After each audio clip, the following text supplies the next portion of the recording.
Sometimes life rips the floor out from under you without warning. The people you trusted walk away.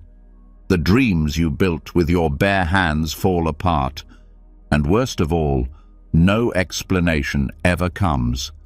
It's in those moments, when nothing makes sense, when anger, confusion, and sadness choke your heart, that a brutal question starts to scream inside. Why is this happening to me? Tonight, you're not here by accident. There's a reason your path crossed this video, because buried inside all that pain, failure, and loss is a message you were meant to hear, one that could change the way you see everything forever. Buddhism doesn't offer fairy tales or false promises. It offers truth, raw, liberating, powerful truth. It teaches that every heartbreak, every closed door, every unfair twist was not a punishment, but a part of a bigger story your soul chose long before today. Stay until the end, because tonight you're going to learn the deeper meaning behind every broken moment in your life. And once you see it, you'll never carry your suffering the same way again. Let's begin. Some truths hit so hard that once you hear them, you can never go back. And here's one of them. Nothing that happens to you is random. Not the heartbreaks, not the betrayals, not even the strange, lucky breaks that seem to come out of nowhere.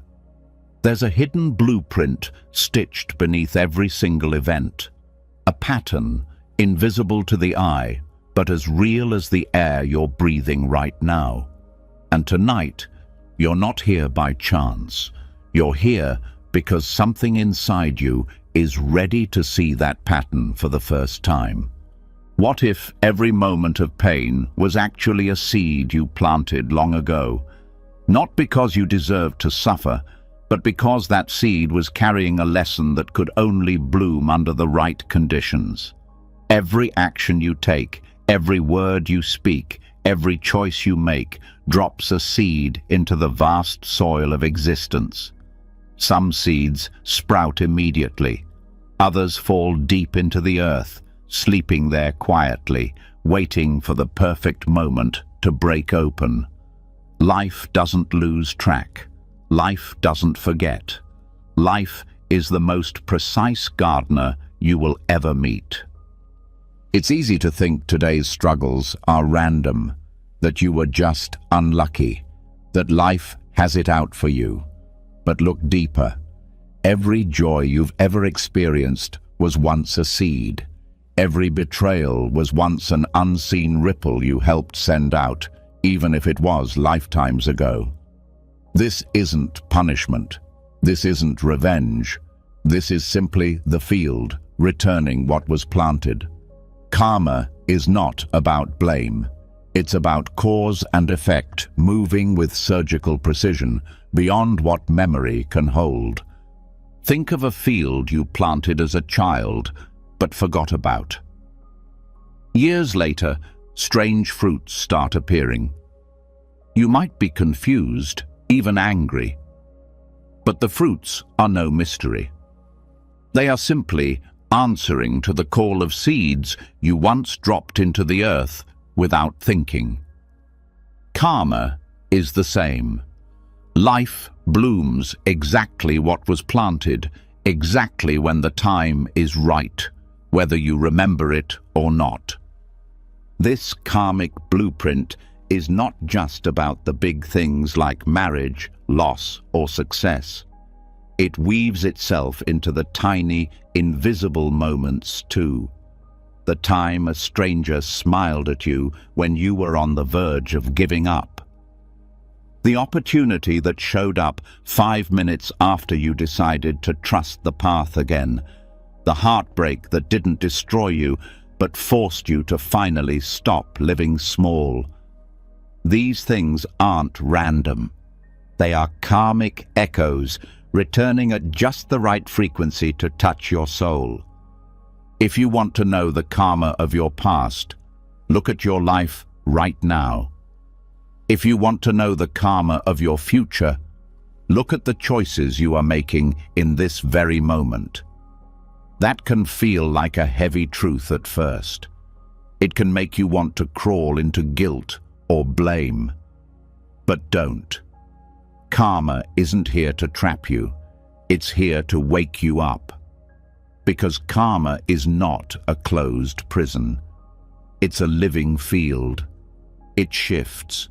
It breathes. And with every breath you take, you are planting new seeds. You can change the entire future of your life by the way you choose to live today. Some seeds are stubborn. They come from old lifetimes, or ancestral lines, or collective energies. But even those can be softened by new seeds. Patience, compassion, forgiveness, courage. These new seeds send roots down into the hard ground of your history and start to break apart the old, hardened patterns. Little by little, breath by breath, you are reshaping your entire karmic garden. This is why the worst moments often come when you're ready to grow. Because the karmic blueprint knows what you need to crack open next, not to punish you, to free you. It's brutal love at its finest. It tears down what no longer serves you, so that the next level of your life can have space to breathe. Think about the most powerful people you admire, the ones with wisdom in their eyes and calm in their bones. Do you really think they got that way because life pampered them? No. They walked through storms. They were broken open. They cried in the dark. They lost what they thought they couldn't live without. And somewhere inside those nights of confusion, they planted new seeds. Seeds of resilience, seeds of grace, seeds of real, grounded power. Karma is not static. It doesn't just sit in the past, waiting to pounce. It moves with you. It responds to the way you respond to life. If you meet your suffering with anger and hatred, you plant more pain. If you meet it with forgiveness and fierce love, you plant freedom, not just for yourself, but for everyone who will cross your path in the future. There's another secret that karma carries. Not all the seeds that bloom in your life were planted by your hands alone.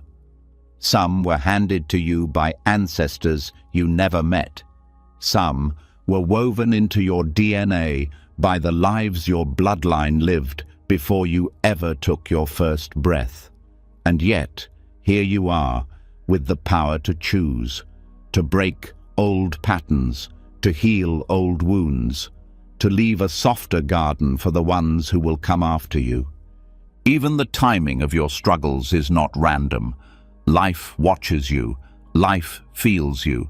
It knows when you are too raw to handle certain lessons. So it waits. It lets you build strength quietly, until one day it delivers a situation so perfectly timed you could almost swear the universe was conspiring for you, not against you.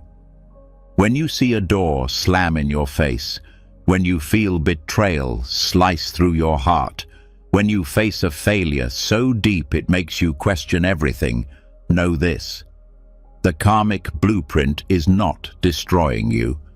It is releasing you. It is pruning what must fall away so that your true self, the part of you that is limitless, can finally breathe. Buddhist masters say that when karma ripens, two things happen. It reveals your hidden strengths and it shows you where your next work lies, not as punishment, as pure, sharp teaching. It's life handing you the exact experience you need to become the next version of yourself. The karmic blueprint also explains why some prayers seem to go unanswered. It's not because life doesn't hear you. It's because some seeds are not ready to bloom yet. Some harvests need more rain, more sun, more time. Some gifts would crush you if they came too soon. Life delays them until you are ready to hold them with open, steady hands. Patience isn't weakness.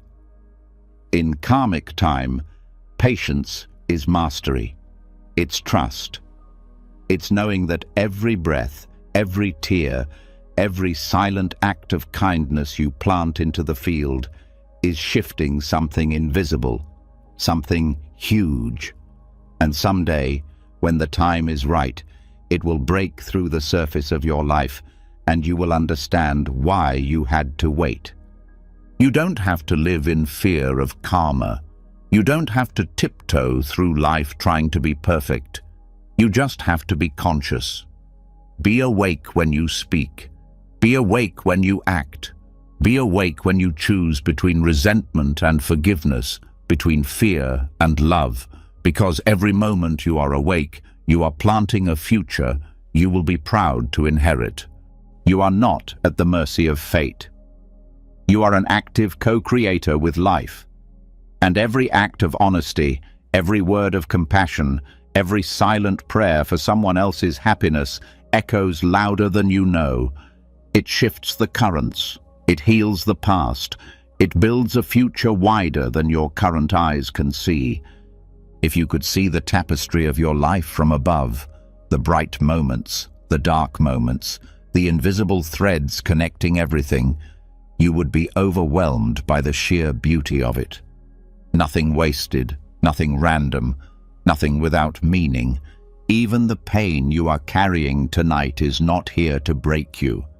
It's here to shape you into something stronger, deeper, and more fearless than you ever imagined you could be. And maybe, just maybe, the seeds you are planting tonight, the ones made of patience, trust, and silent courage, will blossom into a future more beautiful than any dream you thought you lost. Stay with this journey, because what comes next will take you even deeper. Next, we dive into the truth that will forever change how you see your life and everyone else's. How every event, every heartbreak, every coincidence is connected through the river of interdependence, a current that proves nothing stands alone and nothing is meaningless. Keep listening. You are about to see the river that's been carrying you all along. The seeds you planted, the blueprint unfolding beneath your feet. They are only half the story. There's something even bigger happening, something that stretches beyond personal karma and into the very structure of reality itself. To see it clearly, you need to lift your eyes from your own field and look at the vast, living river that carries all life together. Because the truth is harsher and more beautiful than anything you were ever taught. No event stands alone. No loss, no victory, no heartbreak, no miracle happens in isolation. Everything you experience is the final spark of 1,000 unseen causes coming together at once. Everything is woven. Everything is shared. Life is not a series of disconnected events. Life is a river where every drop is touched by every other drop. One cause here, another cause there, a ripple across time and space you will never trace fully with the mind, but that you feel deeply when you sit still enough. Nothing is separate. The loneliness you felt on that dark night wasn't created by a single bad day. It was built by layers of experiences, by the absence of certain voices, by the weight of choices made by others and yourself, all rippling together until they formed a tide that washed over you. The joy you felt when someone unexpectedly helped you wasn't just kindness in the moment. It was 100 silent acts of generosity moving through the world, finally reaching you when your heart needed it most. Everything that happens is a crossroads of causes. The words someone speaks to you today might be the echo of pain they swallowed 10 years ago. The opportunity that fell into your lap might be the reward of kindness given by someone else to a stranger you will never meet. The accident you barely avoided was not luck. It was the result of infinite adjustments being made across invisible networks of timing, space, decision, intuition, all meeting at exactly the right fraction of a second to protect you. Life is not chaotic. Life is impossibly intricate, impossibly precise. Even the tragedies you thought were pure destruction carried hidden roots stretching backward into countless lives and choices. Your heartbreak didn't just spring out of nowhere. It was fed by family patterns, societal stories, unhealed wounds passed silently from generation to generation until they found you, asking, begging to be faced and healed at last. The betrayal that shattered your trust was not just about one person's failure. It was about the fear they carried, the traumas they never named, the pressures they buckled under, all converging into a single act of hurt that you now have the chance to transform. The river of interdependence shows that no one suffers alone. Your tears tonight might water the soil for someone else's healing tomorrow. Your courage to stand up today might silently strengthen a stranger you will never meet. And your decision to forgive, though it feels invisible, might break a chain of hatred that has been handed down for centuries. Every act, every thought, every silence sends ripples through the river. You matter more than you know. Your kindness echoes farther than you will ever see. The ancient Buddhist masters taught that if you pull on a single thread, you pull on the entire universe. Nothing can exist independently. A tree cannot grow without soil, without sun, without rain, without countless bacteria nourishing its roots, without the wind carrying its seeds, without the birds that spread its life farther than it could reach on its own. And you, just like that tree, are not a separate being struggling against the world. You are the world. You are the echo of countless kindnesses and countless struggles, all living through you in this moment. When you suffer, it's not just your suffering. It's the weight of 1,000 untold stories converging through your body, asking for witness, asking for healing. When you laugh, it's not just your happiness. It's the flowering of joys fought for by countless ancestors who dared to dream of a softer life. You are never alone, not even for one breath. This understanding doesn't erase your pain, it dignifies it. It gives your heartbreak a home inside a much larger story. It shows you that your sorrow is not weakness, but part of the river moving toward awakening, carving new paths through the mountains of old suffering. And the river is wise. It does not waste a single drop, not your tears, not your mistakes, not even the moments you regret the most. You can choose to fight the river, curse the tides, resent the currents, or you can learn to trust it. You can learn to float, even when the waters turn dark, even when you can't see the shore. Trusting the river doesn't mean giving up. It means understanding that even your struggles are steering you somewhere you cannot yet see, somewhere more beautiful than your limited imagination could ever design. The river of interdependence also shows that blame is useless. When you understand how many causes flow into a single event, blaming one person or even yourself becomes absurd. It's like blaming the last drop of rain for the flood. Everything is connected. Everything was moving long before the final moment arrived. Your task is not to point fingers. Your task is to see deeper, to feel more, to live with open eyes and an open heart. Compassion grows naturally from this view. How can you hate someone when you realize they are trapped in the same river, battered by the same invisible storms? How can you judge someone when you realize their cruelty was not born in a vacuum, but shaped by wounds and fears carried for generations? This doesn't mean excusing harm. It means seeing it clearly, responding with wisdom instead of blind rage. It means refusing to add more poison to the waters you all share.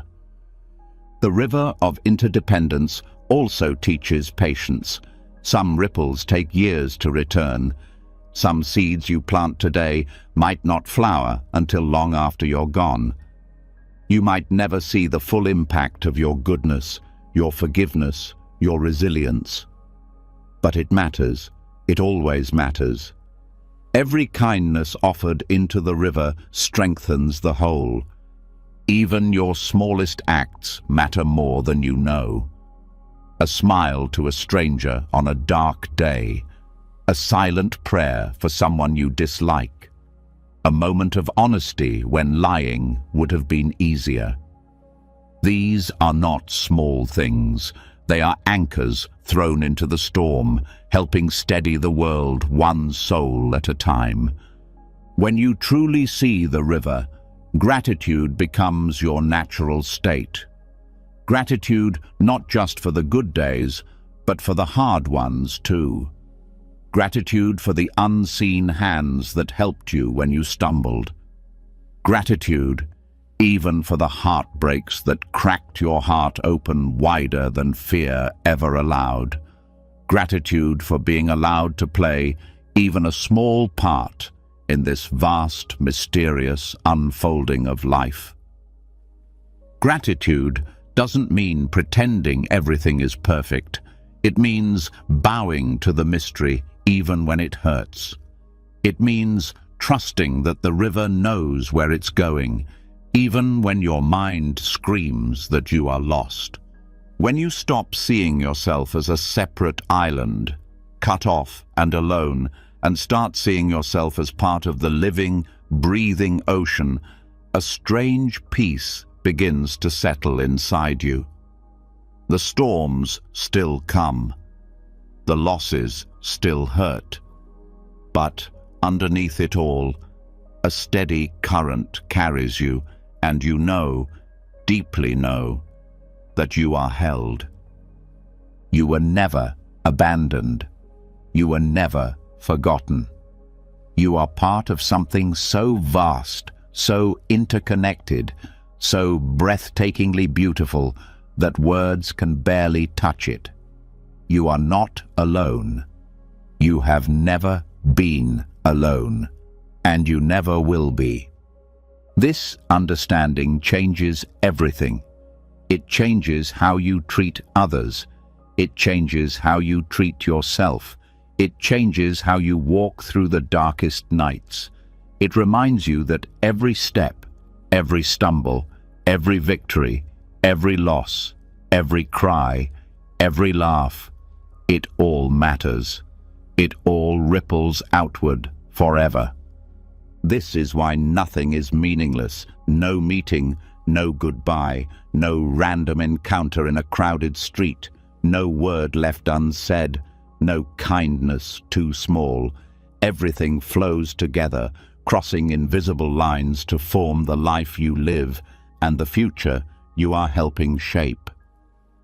When you understand this, you become more careful with your words, more mindful with your actions, more tender with the hearts of others, because you realize that everything you do is part of the river. Every act of love strengthens it. Every act of cruelty muddies it, and the river always returns. Tonight, as you fall asleep, remember this: you are not drifting alone. You are not a mistake. You are part of the great weaving, the great flowing, the great breathing of life itself. Trust the river. Add your courage to it. Add your kindness to it. And let it carry you, reshaping the world, drop by drop, into something more beautiful than any of us can yet see. When you start to see the river flowing through everything, you realize that even loss has its place. And not just as something to endure. Loss, for all the pain it brings, often carries a fierce compassion that only reveals itself with time. The pieces of life that fall away are not always torn from you out of cruelty. Sometimes they are carefully removed because they were blocking the path you were meant to walk. Sometimes the things you cling to most tightly are the very things that would suffocate your deeper life if they stayed. Loss does not always come to punish you. It comes to clear the space where your real growth must happen. It comes to cut away the false structures you mistook for safety. It comes to dismantle the lies you built your identity on. It comes to shatter the illusions that kept you asleep. And even though it feels brutal, even though it leaves you gasping, somewhere deep down, a wiser part of you already knows it had to happen. There are moments in life when clinging becomes more dangerous than letting go. Relationships that drain your spirit, dreams that no longer fit your evolving soul, identities that shrink you instead of expanding you. When you refuse to release them, life steps in. And life is not gentle when mercy is required. Life doesn't apologize when it rips away what you refuse to drop. Because mercy isn't always soft. Sometimes mercy feels like heartbreak. Sometimes protection feels like betrayal. Loss strips you down to the bones of who you really are. It pulls away the ornaments, the masks, the stories you told yourself to feel important, safe, admired. It leaves you raw, exposed, tender. And it is in that rawness that true transformation begins. Without the loss, you would stay trapped. Without the loss, you would continue living inside a version of yourself that could never bear the weight of the life you were meant to live. Think about the times you lost something you thought you couldn't live without. A job, a friendship, a home, a sense of certainty. At first, the ground disappears. You fall. You question everything. You rage against the unfairness. But if you stay long enough in the emptiness, something unexpected starts to happen. New strength grows where weakness lived. New vision rises where blindness ruled. New freedom breathes where fear once choked you. Loss is not destruction. Loss is recreation. Loss is the fire that burns away what is false so that only the true can remain. And true strength does not grow in comfort. True strength is born in devastation, in silence, in rebuilding yourself from pieces you never thought could fit together again. Sometimes life takes away not because you are being punished, but because you are being saved from dangers you could not see. The relationship that broke your heart might have saved you from a lifetime of slow, spiritual death. The opportunity that slipped through your fingers might have protected you from a future you would have hated. The rejection that humiliated you might have preserved your dignity for something better, something you couldn't even dream about from where you stood back then. Pain blinds you at first. It makes it impossible to see the bigger mercy at work. It makes you curse the sky and question your worth. But slowly, if you are willing to stay open, you begin to see the fingerprints of compassion, even in the losses that shattered you. You begin to realize that losing what was not truly yours was the first step toward finding what could never be taken away. Every illusion you lose clears the way for a deeper truth. Every false hope you release makes room for a real calling to surface. Every broken attachment you mourn carves out more space inside your heart for freedom to bloom. Loss teaches you who you are without your trophies, without your crutches, without your titles, and who you are beneath all that. That is where your real power lives. The compassion of loss is brutal because it refuses to let you stay small. It refuses to let you mistake comfort for aliveness. It refuses to let you cling to dreams that were built on fear instead of courage. It tears down everything that cannot stand the weight of your soul's true purpose. And it does not wait for your permission. It moves when the time is ripe, when the old skin must be shed, when the old story must die, so that a truer story can be born. Loss shows you the places where you tried to bargain with life. It shows you the deals you tried to make to avoid growth. It shows you the corners where you tried to hide from your own power. And then, without warning, it lights a match and burns those hiding places to the ground. Not to leave you homeless, but to push you into the wilderness where you can find your real home, the one built from inner strength, from courage, from surrender. There is a kind of freedom that only comes from having nothing left to lose. There is a kind of clarity that only comes after the illusions are gone. Loss can become your sharpest teacher if you let it. It can become the force that frees you from the chains you didn't even realize you were wearing. But only if you are willing to stop clinging to what has already been taken. Grieving is sacred. Mourning what was lost is holy work. Denying your pain is not strength. Real strength is in feeling the grief fully, letting it break your heart open, and still choosing to trust that the tearing was not meaningless. Still choosing to believe that something deeper is being carved out inside you. A new capacity for life, a new tenderness, a new wisdom. When you lose something important, you have a choice. You can let the loss define you, or you can let it refine you. You can build walls to protect yourself from future pain, or you can build bridges toward a deeper life. You can curse the loss as senseless cruelty, or you can bow to it as a difficult, necessary blessing. Loss teaches you the art of surrender. Not the surrender of defeat, but the surrender of trust. Trust that life knows what it is doing, even when you don't. Trust that your soul knows how to grow, even when your mind screams that it's over.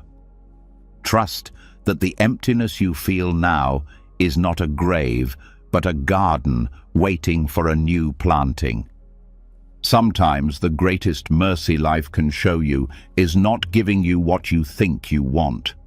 Sometimes mercy is in the unanswered prayer, in the dream that refuses to materialize, in the door that slams shut so hard you can't even pretend you were meant to walk through it.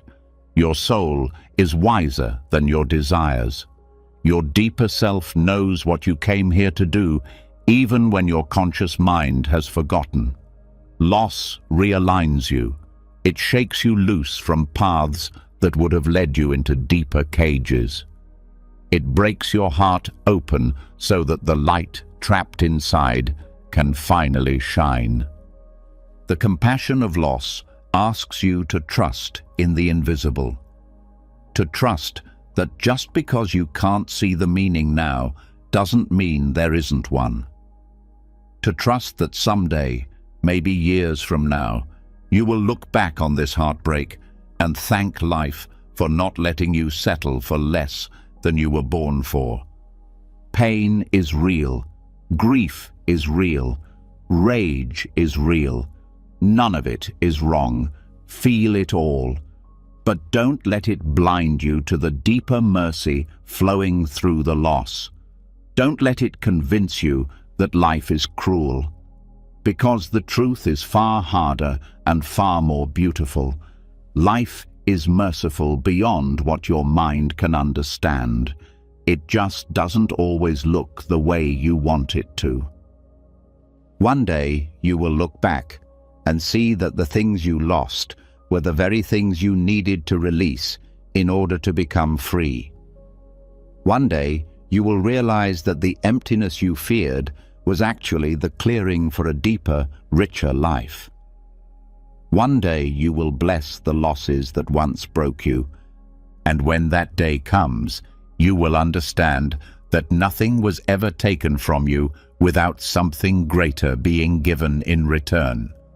Not in the way you expected, not in the form you thought you wanted, but in a deeper, truer way, the way that leads not to comfort, but to awakening. Loss teaches you to let go, but the next stage of growth demands something even harder. It asks you to look at the very people who caused you the most pain, the obstacles that blocked your path, the situations that crushed your pride, and see something you never expected. They were not accidents. They were not mistakes. They were invisible teachers placed directly on your path, carrying lessons that nothing else could have delivered. Not because they were wise, not because they knew what they were doing, but because life itself knew what you needed to awaken. And awakening, as you are learning, is rarely comfortable. The people who hurt you the most often play a sacred role without even realizing it. They trigger the places inside you that were buried. They press against the wounds you tried to hide. They bring to the surface the anger, the grief, the fear that you were too scared to face. And in doing so, they give you a brutal gift. They reveal the parts of yourself still trapped in illusion. Without their pressure, without their betrayal, without their rejection, you might have continued living behind masks that were slowly choking the life out of you. Enemies and obstacles are mirrors. They reflect back the unconscious structures you have built inside your mind. They show you the places where you are still attached to needing approval, to seeking control, to clinging to stories about who you are supposed to be. Every time someone insults you, dismisses you, abandons you, they are peeling back a layer of your ego that was built on shaky ground. And even though it feels personal, even though it feels like an attack, it is really an invitation to go deeper, to let go of who you think you are, to discover a strength that doesn't need defending. The hardest lessons are carried by the people you resent the most. The friend who betrayed you forced you to face your expectations about loyalty. The boss who humiliated you forced you to confront your identity tied to achievement. The lover who left you forced you to examine the illusions you built around love and worth. These experiences rip away the shallow definitions you clung to, leaving you raw, stripped, and unbearably alive. And in that rawness, a deeper self is waiting to be born. A self that is no longer chained to the opinions, actions, or validation of others. The invisible teachers come dressed as enemies because your surface mind resists growth. Comfort is addictive. Familiarity is seductive. Without disruption, without pressure, without discomfort, you would have no reason to question the lies you live inside. Growth is not natural to the ego. The ego wants survival. The soul wants freedom. And freedom often demands the breaking of everything false you built to protect yourself. The Buddhist masters taught that your worst enemy is your greatest benefactor, because they force you to practice real compassion, real patience, real understanding, not just when it's easy, but when every part of you wants to shut down. Without enemies, compassion remains a theory. Without obstacles, patience remains a wish. Without betrayal, forgiveness remains an idea you talk about but never taste. The invisible teachers bring the practice to life. They force it into your bones. They make it real. Obstacles that block your dreams are also teachers. They are not random barriers. They are precision tools placed by life to redirect your energy, to slow you down when your pride outruns your wisdom, to humble you when your ambition blinds you to your deeper needs. When you hit a wall, you have two choices.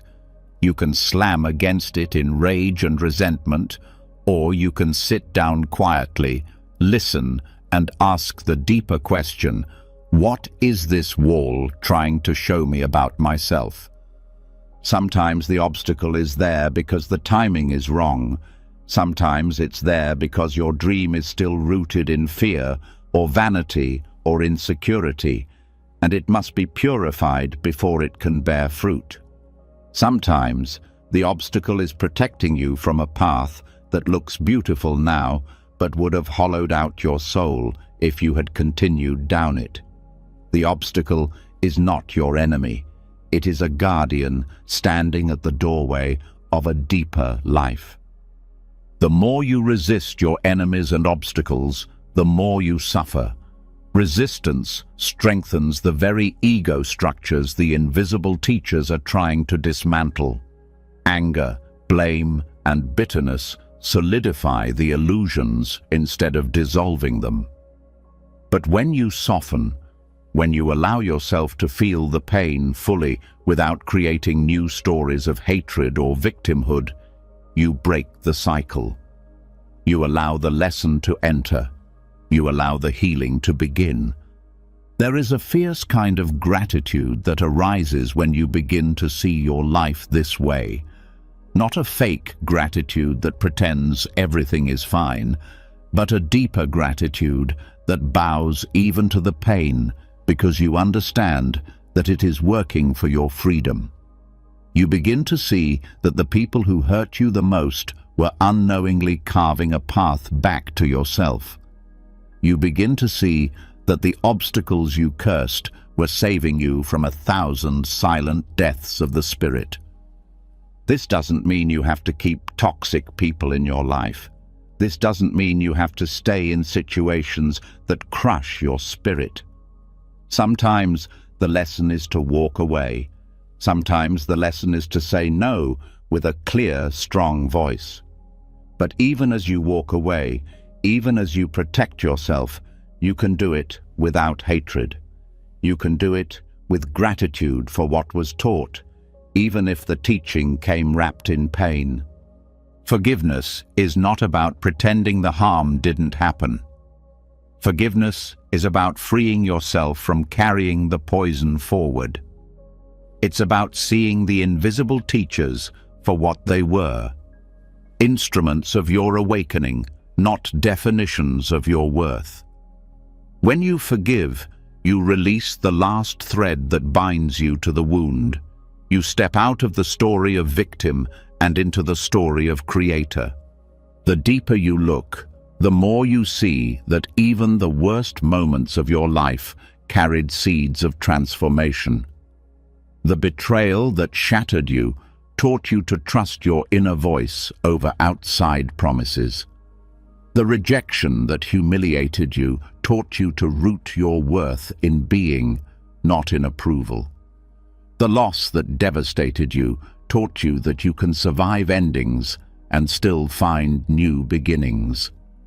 The invisible teachers are relentless because your soul's growth is relentless. The soul doesn't settle. The soul doesn't stop at comfort. It pushes, it breaks, it stretches until every corner of illusion has been touched by the light. And it uses every tool available, even your enemies, even your failures, even your darkest nights, to get the job done. If you could see the full blueprint of your life, you would fall to your knees in awe. You would see that nothing was wasted, not one heartbreak, not one betrayal, not one failure. All of it was sculpting you into someone capable of real love, real freedom, real courage. All of it was stripping away the false so that the real could rise. The invisible teachers will not stop appearing. As long as there are still layers of ego to dissolve, life will keep sending them. Each one rougher, sharper, more unexpected than the last. Not because life hates you, but because life loves you too much to let you stay small. Life sees the vastness inside you that you have forgotten. Life remembers the freedom you are capable of, even when you have given up on yourself. You are not a victim of your enemies. You are not a failure because of your obstacles. You are a soul in the middle of a sacred training, and the bruises you carry are not signs of weakness. They are proof that you are being forged into something fierce, something tender, something unbreakable. The next time you face someone who triggers your deepest anger or fear, remember, this is not random. This is an invitation. This is a mirror. This is a chance to meet yourself more honestly than you ever have before. And if you meet it with even a little bit of awareness, a little bit of softness, you will find that the very person you thought was breaking you was actually handing you the key to your next level of freedom. The hardest teachers often come wearing the face of an enemy. But there is one teacher even more difficult to endure than betrayal, rejection, or loss. It moves quietly. It speaks in silence. It tests every part of you without saying a single word. It is the lesson of waiting, the lesson of patience, the lesson of being suspended between what you hope for and what you fear. And just like the invisible enemies, it is not there to torture you. It is there to refine you. Patience feels like abandonment because your mind was trained to equate waiting with failure. You set goals, you plan outcomes, you chase results, and when nothing moves, when doors stay shut, when your prayers seem to dissolve into empty air, something inside starts to rot with doubt. But what if waiting is not the absence of progress?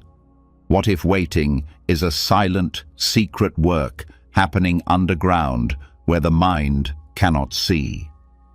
The mirror of delay shows you parts of yourself that no amount of action can reveal. It shows you your desperation. It shows you your hidden bargains with life. It shows you how much of your trust was conditional on getting what you wanted quickly. And it asks you, can you trust now, even when everything looks dead? Can you believe in a deeper timing, even when your plans have crumbled to dust? Waiting is not punishment. Waiting is preparation. Waiting is the soft, slow turning of the soil beneath your life, aligning pieces you cannot yet see. Seeds planted in the heart need darkness before they can break open. Roots grow in silence before anything appears above ground. Patience is not sitting around doing nothing. It is breathing into the unseen. It is keeping your heart alive while the outer world remains still. The mind hates waiting because it loses control. The mind wants guarantees, schedules, proof. But life is not a machine. It is a living river, and its currents cannot be forced. When you try to control timing, you create frustration, bitterness, despair. When you surrender to timing, you create openness, resilience, and hidden strength. Think about the times in your life when something you desperately wanted didn't happen on your schedule. Maybe it was love. Maybe it was success. Maybe it was healing. You raged, you cried, you doubted. But later, when the pieces finally fell into place, when the right door finally opened, you saw it. The waiting was not wasted. The delay protected you. The delay matured you. The delay prepared the ground so that when the blessing arrived, you were able to hold it without destroying it. Life delays what would harm you if given too soon. Life delays what would overwhelm you if delivered before your inner roots were deep enough to support it. Life delays what would have fed your ego instead of feeding your soul. Delay is not cruelty. It is protection. It is grace disguised as emptiness. The mirror of delay forces you to see where you have placed your worth. If you cannot be happy unless your goals are met on time, then your happiness was never free. It was chained to conditions. True freedom is being able to stand in the middle of the unknown and still feel your own breath. True strength is being able to say, even in the absence of results, I am whole, I am enough, I am alive. Patience trains you to love the process more than the prize.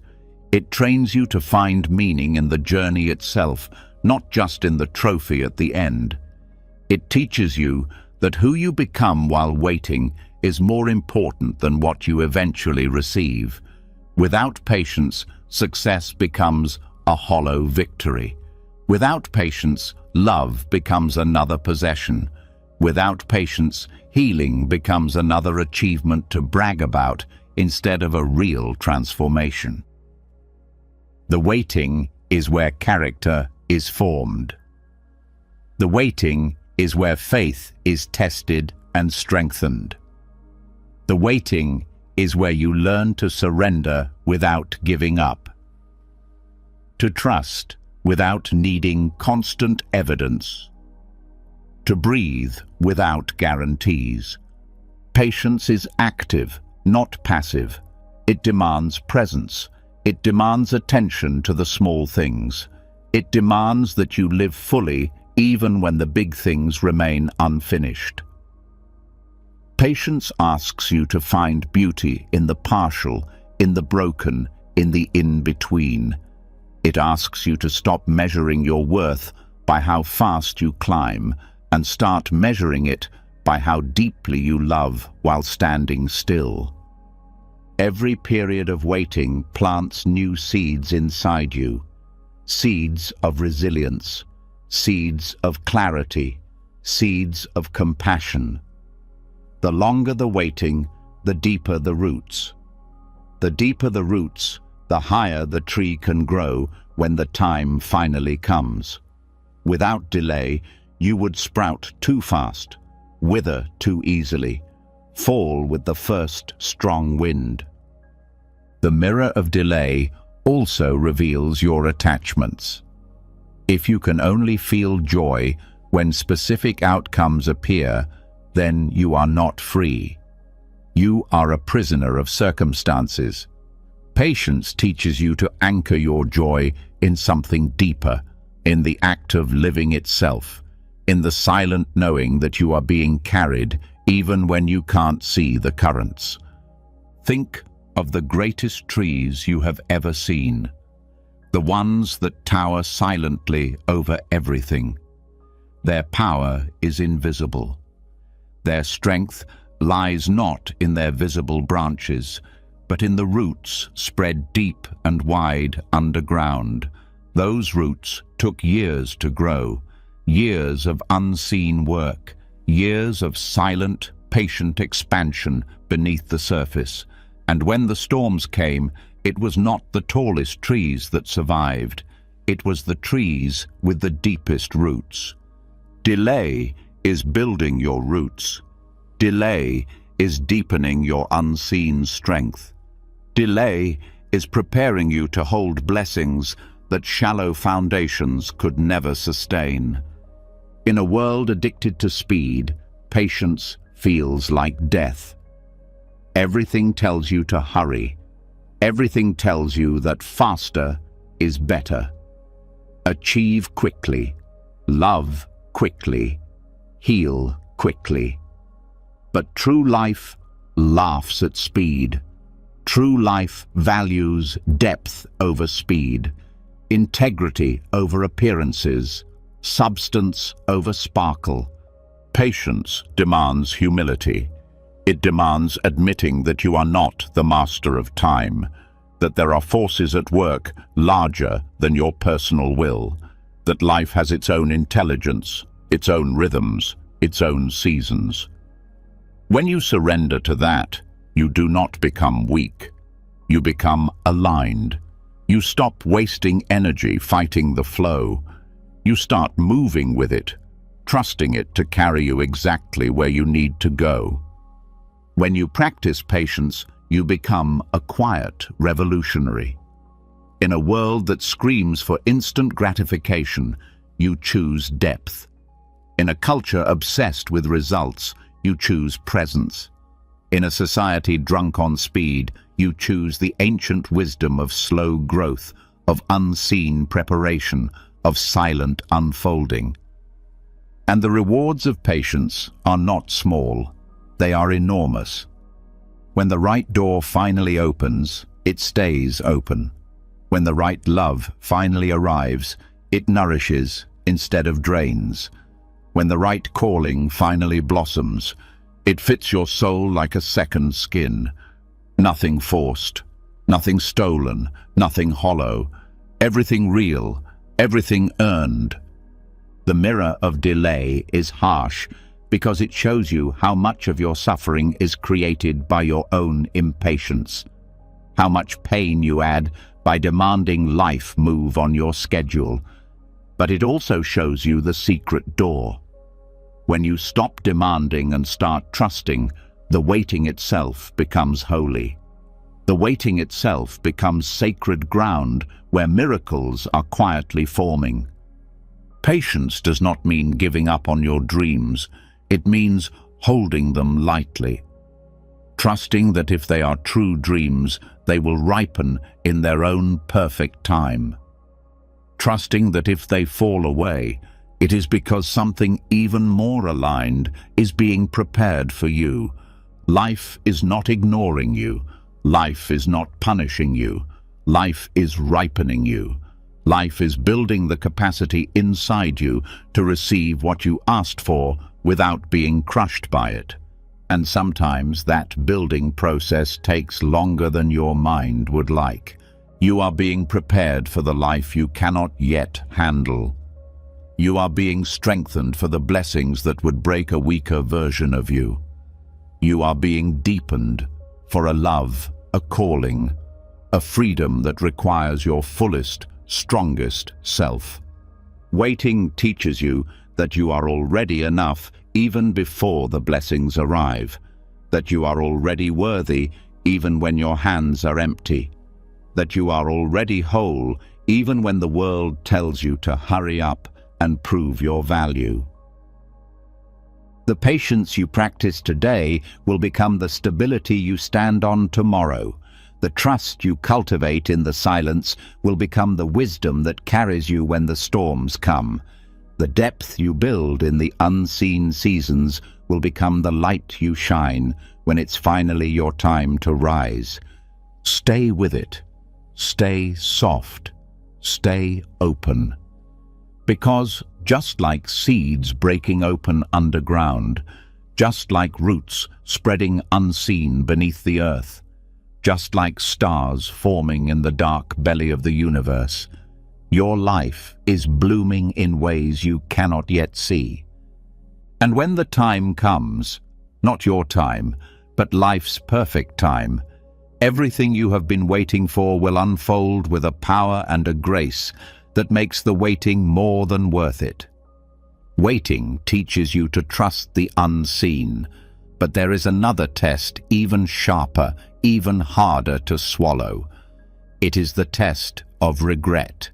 The mistakes you made, the paths you wish you hadn't walked, the words you wish you could take back, they rise like ghosts from your past, whispering that you failed, that you ruined something precious, that you are too broken to fix. But what if regret itself is not a failure? What if it is part of the awakening you came here to live? What if even your worst mistakes happened not to destroy you, but to ripen you for a truth you could not have reached any other way? The cosmic timing of regret shows that mistakes do not happen randomly. They happen exactly when they must. They happen when the old self must die, but the new self has not yet been born. They happen at the crossroads between ignorance and wisdom, when the soul, exhausted from pretending, finally stumbles into a new kind of seeing. Regret feels like punishment because it pierces so deeply. It shows you your blindness, your selfishness, your pride, your fear. It shows you the damage you caused, the opportunities you wasted, the love you betrayed. But underneath the shame, underneath the grief, underneath the self-condemnation, something else is moving, the birth of awareness. Mistakes are scheduled for when you are most ready to see what you could not see before. They are timed not to destroy your life, but to shatter the illusions that kept you trapped. Without mistakes, your ego would stay swollen and blind. Without mistakes, you would keep walking the wrong paths, clinging to wrong dreams, building a life out of hollow victories. Mistakes interrupt the momentum of falsehood. They collapse the towers built on sand. When you look back at your life, you can trace the arc of your real growth, not through your successes, but through your failures. It was not the achievements that taught you humility. It was the humiliations. It was not the easy wins that taught you compassion. It was the times you hurt others and had to live with the weight of it. It was not the smooth paths that deepened your wisdom. It was the crooked, broken roads you swore you would never survive. The pain of regret is not there to crush you. It is there to carve out the space for a deeper, truer self to emerge. Without regret, your heart would stay shallow. Without regret, your understanding of love would remain small. Without regret, your empathy for the struggles of others would be thin and hollow. Terrible decisions often come when you are outgrowing an old self, but have not yet learned how to step into the new one. You reach for what you think will save you: status, pleasure, approval, control, but it fails you. And in that failure, you are forced to confront the truth, that what you were chasing was never real, never enough, never yours to begin with. Regret opens your eyes by breaking your heart. It shows you what you valued too cheaply, what you ignored too easily, what you betrayed too quickly. It holds up a mirror not to shame you, but to wake you. It forces you to feel what you made others feel. It forces you to see the ripples of your unconsciousness. And in that seeing, you are no longer who you were. You are cracked open. You are softened. You are changed. There is a mercy hidden inside regret. It does not erase the past, but it transforms the future. It gives you the chance to move differently, to speak more carefully, to love more fully. It hands you the broken pieces of your old self and invites you to build something truer, something kinder, something deeper. Mistakes hurt most when they betray your own deepest values. When you act against your own heart, when you betray your own knowing, the regret that follows is fierce because it is not just about what you did to others. It is about what you did to yourself. You broke your own soul's trust, and the road back is hard, but it is sacred. Every step you take toward realignment, toward honesty, toward redemption, strengthens you in ways success never could. The cosmic timing of regret also shows that not all mistakes are meant to be avoided. Some mistakes are necessary initiations. They strip you of arrogance. They humble your certainties. They expose the fragility of your masks. They invite you into a deeper relationship with reality, one where perfection is not the goal, but presence is. One where you stop trying to be flawless and start trying to be real. Regret teaches you the difference between guilt and responsibility. Guilt freezes you in self-hatred. Responsibility moves you toward repair. Guilt says, "I am bad." Responsibility says, "I made a mistake and I will do better." Guilt keeps you stuck in shame. Responsibility opens the door to healing, for yourself and for others. You cannot erase your mistakes. You cannot undo the harm, but you can transform the meaning of what happened. You can choose to become someone who carries the lessons with humility and kindness. You can choose to live in a way that honors the pain you caused by refusing to pass it forward. This is why the timing of regret matters. You feel the weight of your actions when you are finally strong enough to bear it. You see the truth when you are finally ready to act differently. The timing is not random. It is tailored to your soul's capacity for awakening. When you were younger, you made mistakes from blindness, from fear, from desperation. Now, the regret you feel is a sign of growth. It is a sign that you are no longer willing to live unconsciously. It is a sign that you are waking up. Some mistakes you will carry for a lifetime, not as burdens, but as sacred scars. They will remind you where you came from. They will remind you how precious trust is, how fragile love is, how dangerous unconsciousness is. They will make you more tender with the brokenness of others. They will make you more careful with your words, your promises, your presence. You can rage against your past mistakes. You can drown in the bitterness of what could have been, or you can bow to them. Thank them for what they taught you. Thank them for tearing down the false self you clung to. Thank them for setting you on a path toward truth, even if the journey began with a fall. The soul does not seek perfection. The soul seeks depth. The soul seeks truth. And mistakes are the chisels that carve depth and truth into the stone of your being. When you see regret not as a punishment, but as a scheduled awakening, you stop fearing failure. You stop pretending you are flawless. You stop clinging to a life sanitized of risks and mistakes. You live more fully. You dare more greatly. You love more fiercely, because you know that even if you stumble, even if you fall, life will use it. Life will shape it. Life will turn it into something beautiful if you let it. You are not defined by your worst mistakes.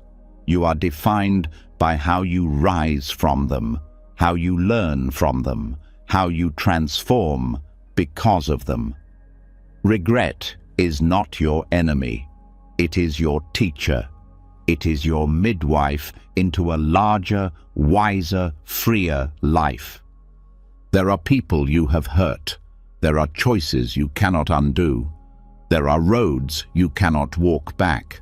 But there is a road forward. There is always a road forward. A road built not by denying the past, but by integrating it. A road paved with humility, forgiveness, courage, and a fierce commitment to live more awake. One day, you will look back at the regrets that haunt you now and see them differently. You will see them as sacred messengers. You will see them as doorways. You will see them as the fire that purified your soul. Until then, walk with your regrets tenderly. Let them break your heart without breaking your spirit. Let them teach you how to live with more love, more care, more reverence for this fragile, beautiful life. Mistakes break you open so you can begin to see your life more clearly. But even as regret carves its lessons into your heart, there are still deeper forces shaping your journey. Forces you may have no memory of. Some burdens seem too heavy for one lifetime. Some struggles feel strangely familiar, as if they have been following you from place to place, lifetime to lifetime, asking to be faced. And this is where the next truth reveals itself. Not all seeds were planted in this lifetime. Some are echoes from long before your current memory was born. The echoes of forgotten choices are the invisible threads connecting your present challenges to actions, decisions, and energies from lives you cannot recall, but that still ripple through you today. This isn't about blame. This isn't about punishment. It is about growth. It is about the soul's long journey toward wisdom, compassion, and freedom. A journey that stretches across more than one lifetime. There are pains that do not make sense if you look only at this life. There are losses too sharp, fears too deep, patterns too stubborn to be explained by childhood alone. You meet someone and feel an overwhelming connection or an unexplainable distrust. You face a struggle that feels ancient, as if it has been waiting for you. You carry dreams of places you have never visited, fears of events you have never endured. These are not accidents. They are the lingering vibrations of choices made long ago. In Buddhism, karma does not expire with death. It rolls forward, carrying seeds that will seek the right soil to ripen. Some seeds ripen quickly, within years. Others wait lifetimes. But they do not forget. They do not disappear. They circle back when the conditions are right, when your soul is strong enough to face them, when you have gathered enough wisdom to choose differently.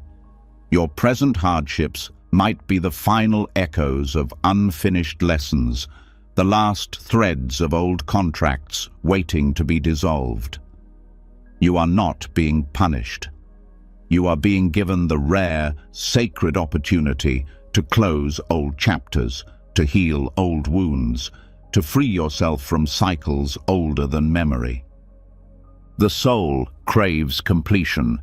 It craves wholeness, and so it draws to itself the exact circumstances needed to untangle the knots left behind. The betrayal you suffer now might be the mirror of a betrayal you once committed. The loneliness you endure now might be the echo of walls you once built to keep love out. The injustice you face now might be the final balancing of an old misuse of power.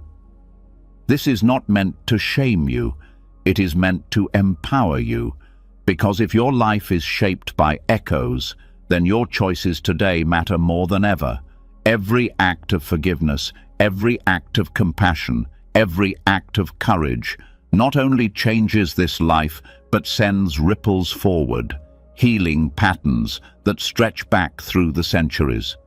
You do not need to remember your past lives to heal them. You only need to stay awake to the lessons unfolding now. Every time you respond to pain with awareness instead of reaction, you are breaking an ancient cycle. Every time you choose kindness over fear, generosity over greed, trust over control, you are rewriting old stories that have bound you for lifetimes. Think of your life as a tapestry woven not just from the threads of today, but from countless threads stretching back through time. Some threads are bright and strong, born of love and courage. Some are dark and tangled, born of fear and ignorance.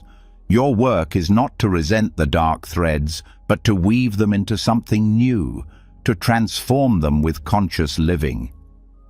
There is a profound mercy in the way life brings back these echoes. You are never given more than you can handle. The echoes return not to overwhelm you, but to give you the chance to heal in ways you could not before. They surface when your soul is ready, when your heart has enough tenderness, when your mind has enough strength to choose differently. And even if you fall again, even if you make the same mistakes, the opportunity is not lost. Life is patient. Karma is patient. The echoes will return as many times as needed, each time offering you another chance to wake up, to heal, to love more deeply.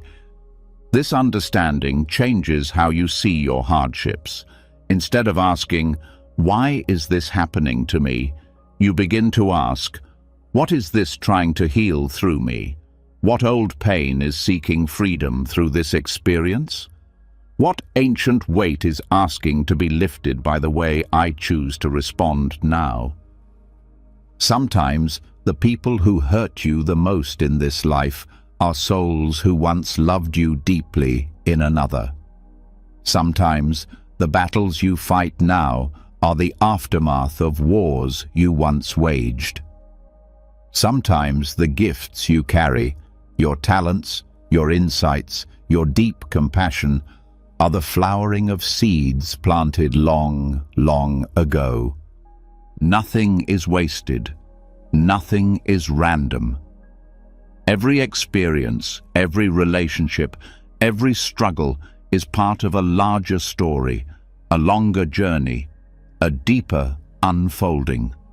And when you start to see your life through this wider lens, you stop feeling like a victim of circumstances. You start seeing yourself as a conscious participant in an ancient dance of growth and healing. The echoes of forgotten choices also teach humility. You stop judging others so quickly. You realize that everyone is carrying invisible burdens, wrestling with old wounds, trying, and sometimes failing, to choose love over fear. You stop dividing the world into good people and bad people.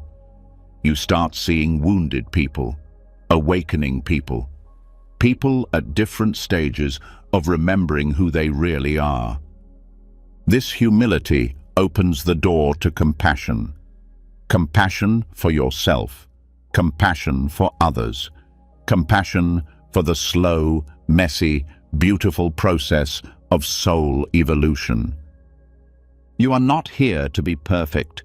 You are not here to never make mistakes. You are here to heal, to grow, to awaken. And healing is not a straight line. Growth is not tidy. Awakening is not clean. It is messy, chaotic, painful, miraculous. It moves in spirals, not straight lines. It revisits old wounds with new eyes, deeper understanding, greater tenderness. Sometimes you will be asked to forgive without an apology. Sometimes you will be asked to let go without closure. Sometimes you will be asked to love without guarantees. These are not tests of cruelty. They are opportunities for freedom. Every time you forgive, every time you release, every time you love without conditions, you loosen the grip of ancient karma. You break old chains. You set yourself and the whole river of life a little more free. The echoes of forgotten choices also explain why some of your deepest gifts feel effortless. Why certain skills, certain passions, certain kinds of wisdom seem to live in your bones. They are not new. They are not random. They are the fruits of work you did long ago, blooming now when the world needs them most. You are not starting from scratch. You are building on foundations laid across lifetimes. And the work you do now, the healing you embrace, the love you cultivate, the truth you speak, will ripple forward, carrying blessings to future lives you cannot yet imagine. Every act of courage matters. Every choice to forgive matters. Every step toward love matters, even when no one sees it, even when no one applauds it, even when it feels like nothing is changing. The universe sees, the soul sees, the echoes carry forward. Tonight, as you listen, know this: your struggles are not meaningless. Your hardships are not accidents. They are the echoes of a larger story seeking resolution through you. You are not being punished. You are being trusted with the work of healing, not just yourself, but generations of pain, layers of forgetting, rivers of longing. Your soul is old, your heart is wise, and you have everything you need to meet this moment with the dignity, the compassion, and the courage it deserves. The echoes of forgotten choices shape your life silently, but even as these invisible forces weave through your days, there remains one hidden battle that causes more suffering than any karmic burden ever could. It is not what happens to you that creates the deepest pain. It is your resistance to what happens. It is the part of you that clenches, that fights, that screams, "This should not be happening," even as life continues unfolding on its perfect, unstoppable course. Tonight, you will see that the true art of freedom lies not in controlling fate, but in learning how to stop resisting it. The art of non-resistance is not weakness. It is not giving up. It is the highest form of strength, the kind that looks life in the face, even when it brings devastation, and says, "I will not waste my life fighting what already is." Resistance magnifies suffering because it pits you against reality. It traps you in a war you can never win. You cannot unhappen the heartbreak. You cannot undo the betrayal. You cannot reverse the diagnosis, the loss, the closing of doors you desperately wanted to stay open. Fighting reality is like trying to swim upstream against a raging river. It exhausts you, it breaks you, and worst of all, it blinds you to the hidden blessings carried by the very events you are rejecting. Acceptance is not about loving pain. It is about stepping into alignment with the truth that what is, is. It is about saying yes to this moment, even if it is not the moment you wanted. It is about trusting that something bigger is at work, even if your mind cannot yet see the pattern. When you accept what is happening, you free up all the energy you were wasting on resistance. That energy can now flow into healing, into learning, into adapting, into creating. Acceptance does not shrink your power. It unlocks it. Think of a tree in a storm. The trees that try to stand rigid against the wind snap and break. The trees that bend, that move with the force instead of against it, survive. They are not weak. They are wise. They understand the nature of life is movement, change, impermanence. They flow with it instead of against it. This is the art of non-resistance. Every time you resist reality, you create a second layer of pain. The first pain is the event itself, the loss, the betrayal, the failure. The second pain is the story you tell about it. This should not have happened. This is unfair. This ruins everything. The first pain is inevitable. The second pain is optional. And the second pain often hurts far more and lasts far longer than the first. Non-resistance does not mean you feel nothing. It does not mean you pretend to be happy when you are heartbroken. It means you feel fully what is happening without adding the extra suffering of fighting it. You let grief move through you. You let rage burn and pass. You let fear rise and fall. You experience the emotions without becoming imprisoned by them. You become the space through which pain moves, not the prisoner locked inside it. When you resist, you freeze. You contract. You stop flowing with life. You cut yourself off from the river that could be carrying you to places you cannot yet imagine. Resistance traps you in the past. Acceptance opens the door to the future. Non-resistance also reveals hidden pathways. When you stop demanding that life fit your expectations, you begin to see new possibilities that were invisible before. A closed door no longer looks like the end of the road. It looks like a redirection. A loss no longer feels like pure devastation. It feels like a sacred clearing, making space for something you could not have found otherwise. Think about the times in your life when you finally let go of something you had been clinging to, a dream, a relationship, a version of yourself. Think about the strange peace that followed. Think about the unexpected gifts that showed up once you stopped fighting what life was trying to teach you. That peace, that clarity, that grace. They were always waiting for you on the other side of surrender. The art of non-resistance is the art of trust. Trust that you are not being punished. Trust that life knows what it is doing even when it shatters your plans. Trust that your soul came here not to cling to safety, but to grow into greatness. Trust that the very events you are trying to resist may be the ones that carry the keys to your next becoming. Resistance says, "This should not be happening." Acceptance says, "Since this is happening, how can I meet it with wisdom, courage, and grace?" Resistance shrinks your life into a constant battle. Acceptance expands your life into a sacred dance. Non-resistance also deepens compassion.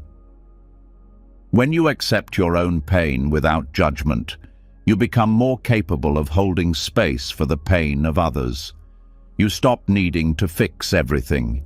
You stop needing to force outcomes. You start trusting the timing, the unfolding, the deep wisdom operating beneath the chaos. There is a fierce beauty in surrendering to what is. It strips away the false belief that you were ever in control. It humbles you without humiliating you. It teaches you that real power is not domination, but alignment. Not forcing life to obey your will, but learning to flow with the currents of a much larger intelligence. Non-resistance also brings healing. The parts of you that are wounded, traumatized, afraid, they do not heal by being fought against. They heal by being welcomed, seen, accepted. When you stop resisting your own pain, your own fear, your own brokenness, you create the conditions for true transformation. You stop pouring salt into your wounds. You start allowing life to breathe through them, to cleanse them, to heal them. Acceptance does not mean you stop acting. It means you act from a place of clarity, not desperation. You still move, you still choose, you still create. But your actions are no longer fueled by panic, rage, or denial. They are fueled by a deeper wisdom, a steadier heart, a mind aligned with the flow of reality.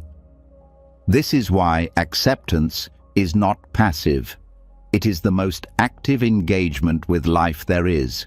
It says, I will not waste my life fighting what already is. I will meet reality as it comes. I will open my heart even to the parts that terrify me. I will trust that even this can be part of my awakening. When you master the art of non-resistance, you become unbreakable. Not because you are never hurt, but because you know that hurt is not the end of the story. Because you know that every ending carries a beginning inside it. Because you know that life does not destroy, life transforms. Non-resistance is not a feeling, it is a practice. You will not feel peaceful every time you surrender. Sometimes you will feel grief. Sometimes you will feel fear. Sometimes you will feel anger. But you will know, even through the emotion, that you are standing in truth, that you are standing in freedom, that you are no longer trapped in the exhausting war against life. Tonight, as you sit with the struggles you are carrying, know this: you are not failing because you feel pain. You are not weak because you are afraid. You are not broken because life has not gone the way you wanted. You are being asked to step into a larger, wilder trust. You are being asked to surrender not to despair, but to the deeper intelligence weaving your life into something more beautiful than your mind could design. You are being asked to stop fighting reality and start dancing with it. To stop resisting the river and start letting it carry you. To stop clenching your fists and start opening your hands. Learning to stop resisting life opens the door to a much greater discovery. Because once you stop fighting what happens, you start seeing what has been hidden inside your suffering all along. You begin to notice that pain was never empty. It was never meaningless.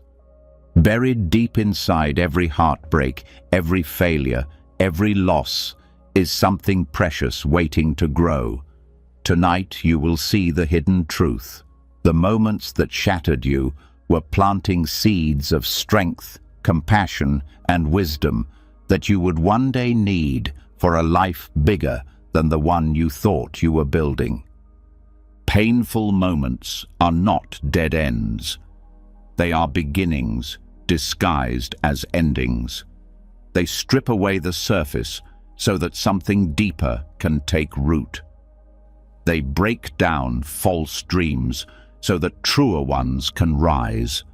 They tear open the shell of who you thought you were so that who you really are can finally breathe. When you look back at the hardest seasons of your life, you will not just see the scars. You will also see the skills you gained without even realizing it. The resilience built in the nights you thought would never end. The compassion born in the moments when your own heart was breaking. The strength forged when you stood back up after being knocked down harder than you ever thought you could survive. The seeds planted in pain are slow to sprout. They grow underground first, unseen, feeding on your tears, your doubts, your silent prayers. They do not reveal themselves immediately. They need time. They need patience.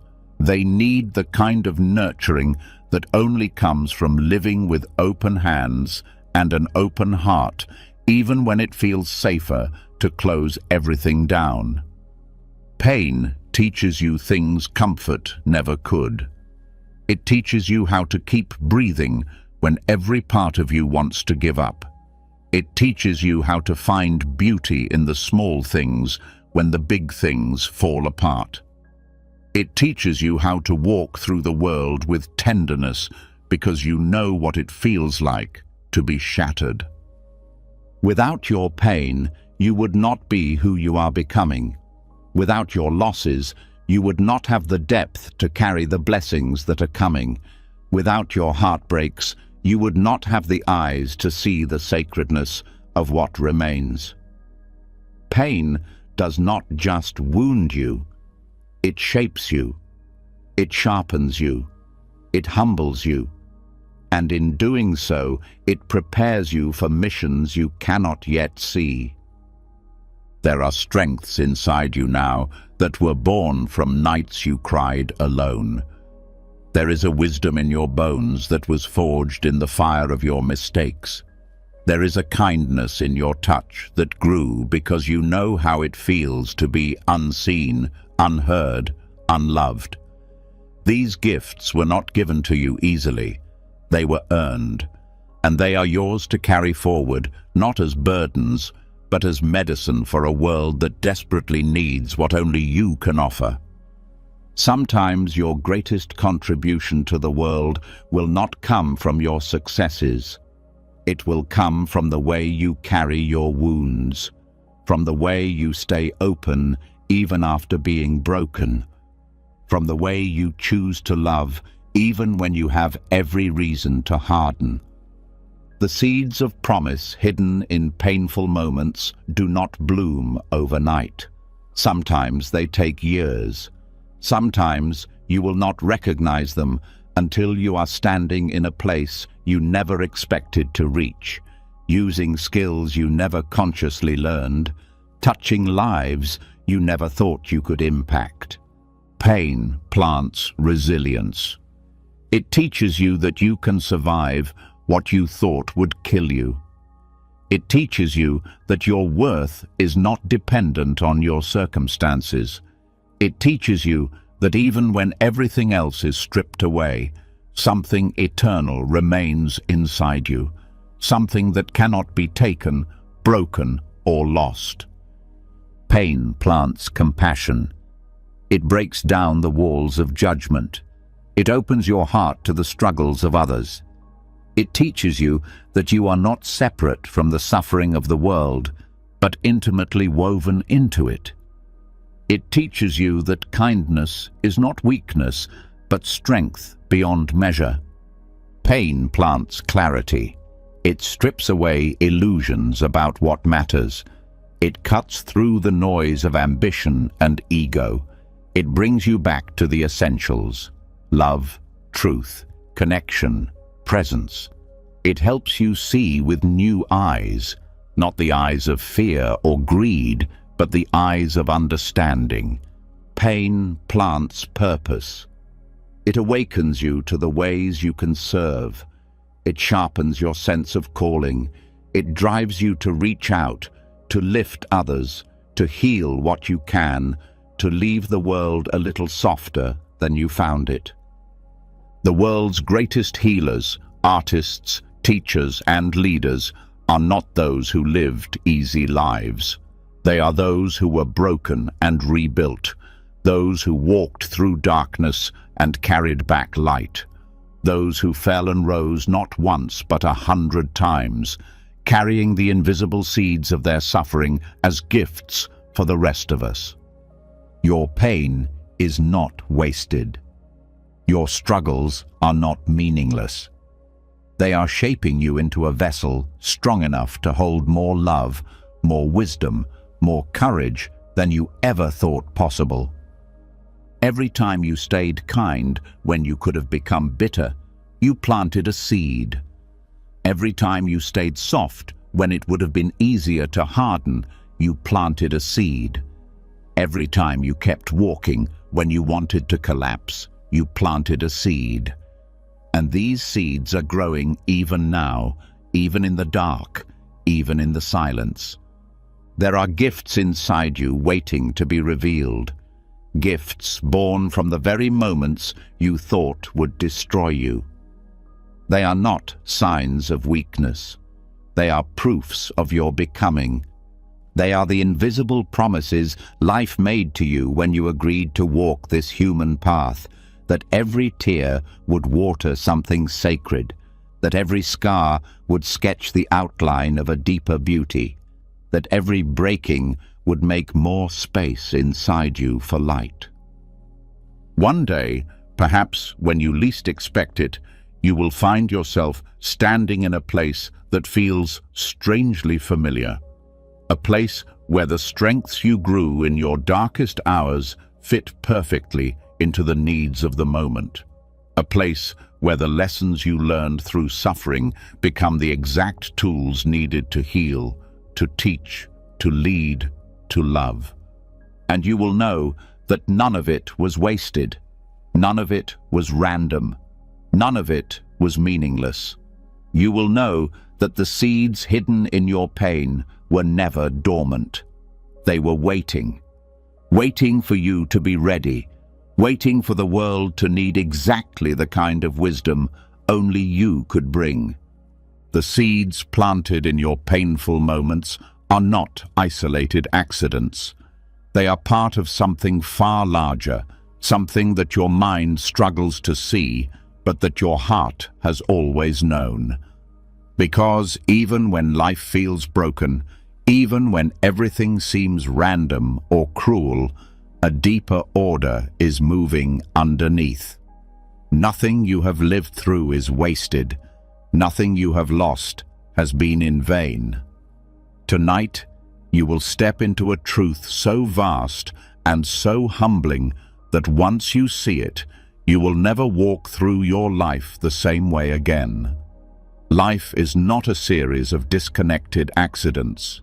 It is a grand choreography, a breathtaking dance of causes and effects, heartbreaks and healings, failures and awakenings, all woven together into a masterpiece too vast to be seen from the ground.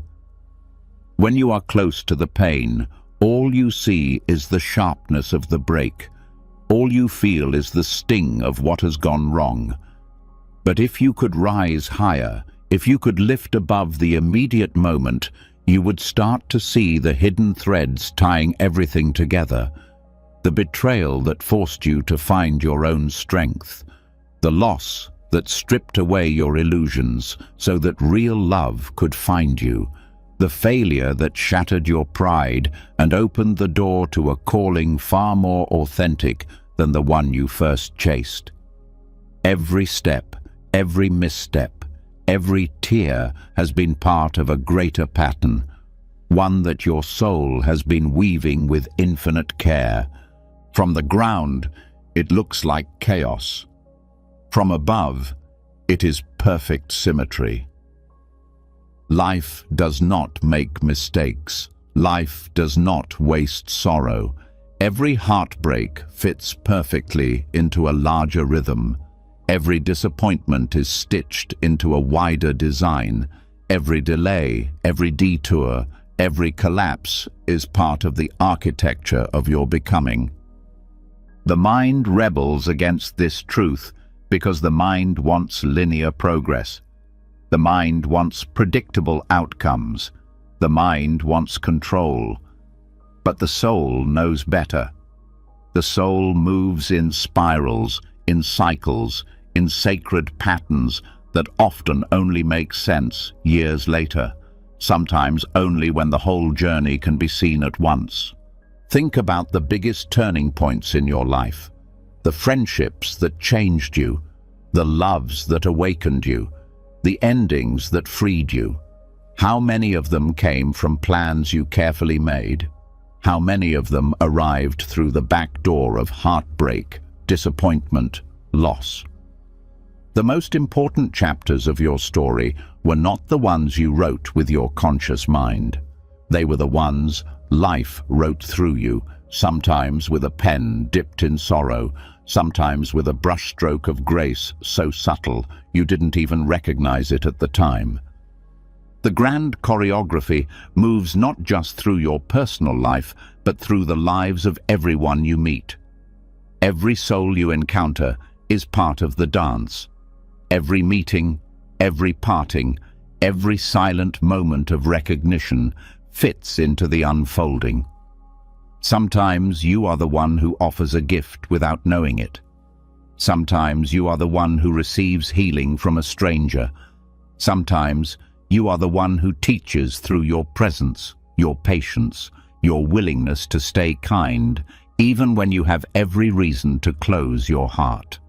You are not alone in this dance. You are not dancing blindly. You are being guided, not by an external force manipulating you, but by the deeper intelligence within you, the part of you that remembers what your surface mind has forgotten. This choreography is not designed for your comfort. It is designed for your awakening. It bends circumstances. It rearranges timelines. It weaves heartbreak and triumph together so that you can become the fullest version of yourself. It does not settle for making you happy for a moment. It aims to make you free forever. This is why things fall apart when you cling to what must be let go. This is why doors slam shut when you keep trying to walk down the wrong paths. This is why people leave when their part in your story is complete. Not because life is cruel, but because life is merciful beyond comprehension. Life loves you too much to let you stay where you are not meant to be.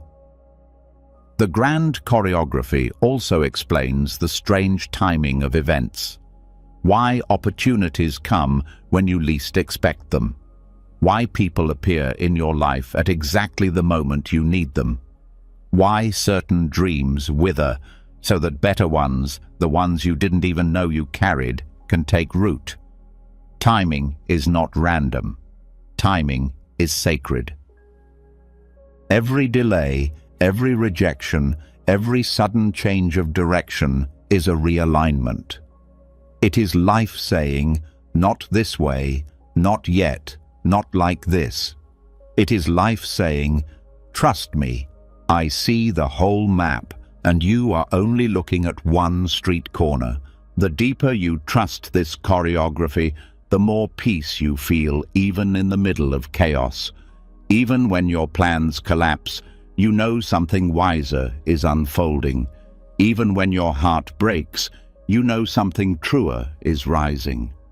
Even when you lose your way, you trust that life has not lost its way with you.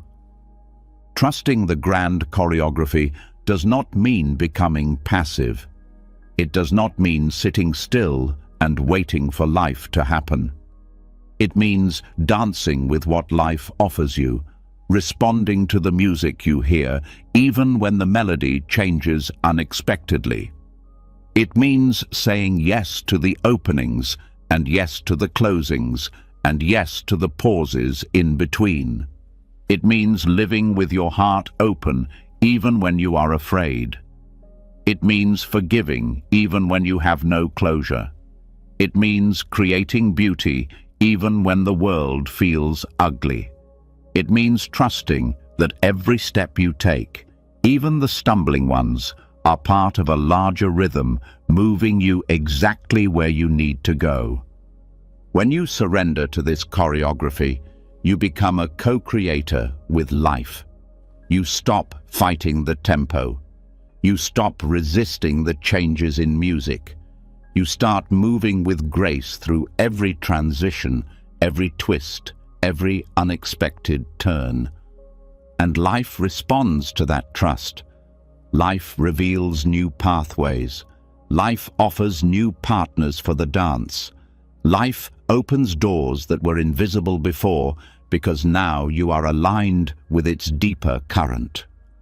The grand choreography also teaches you to forgive yourself, to stop punishing yourself for not seeing sooner, for not moving faster, for not choosing better.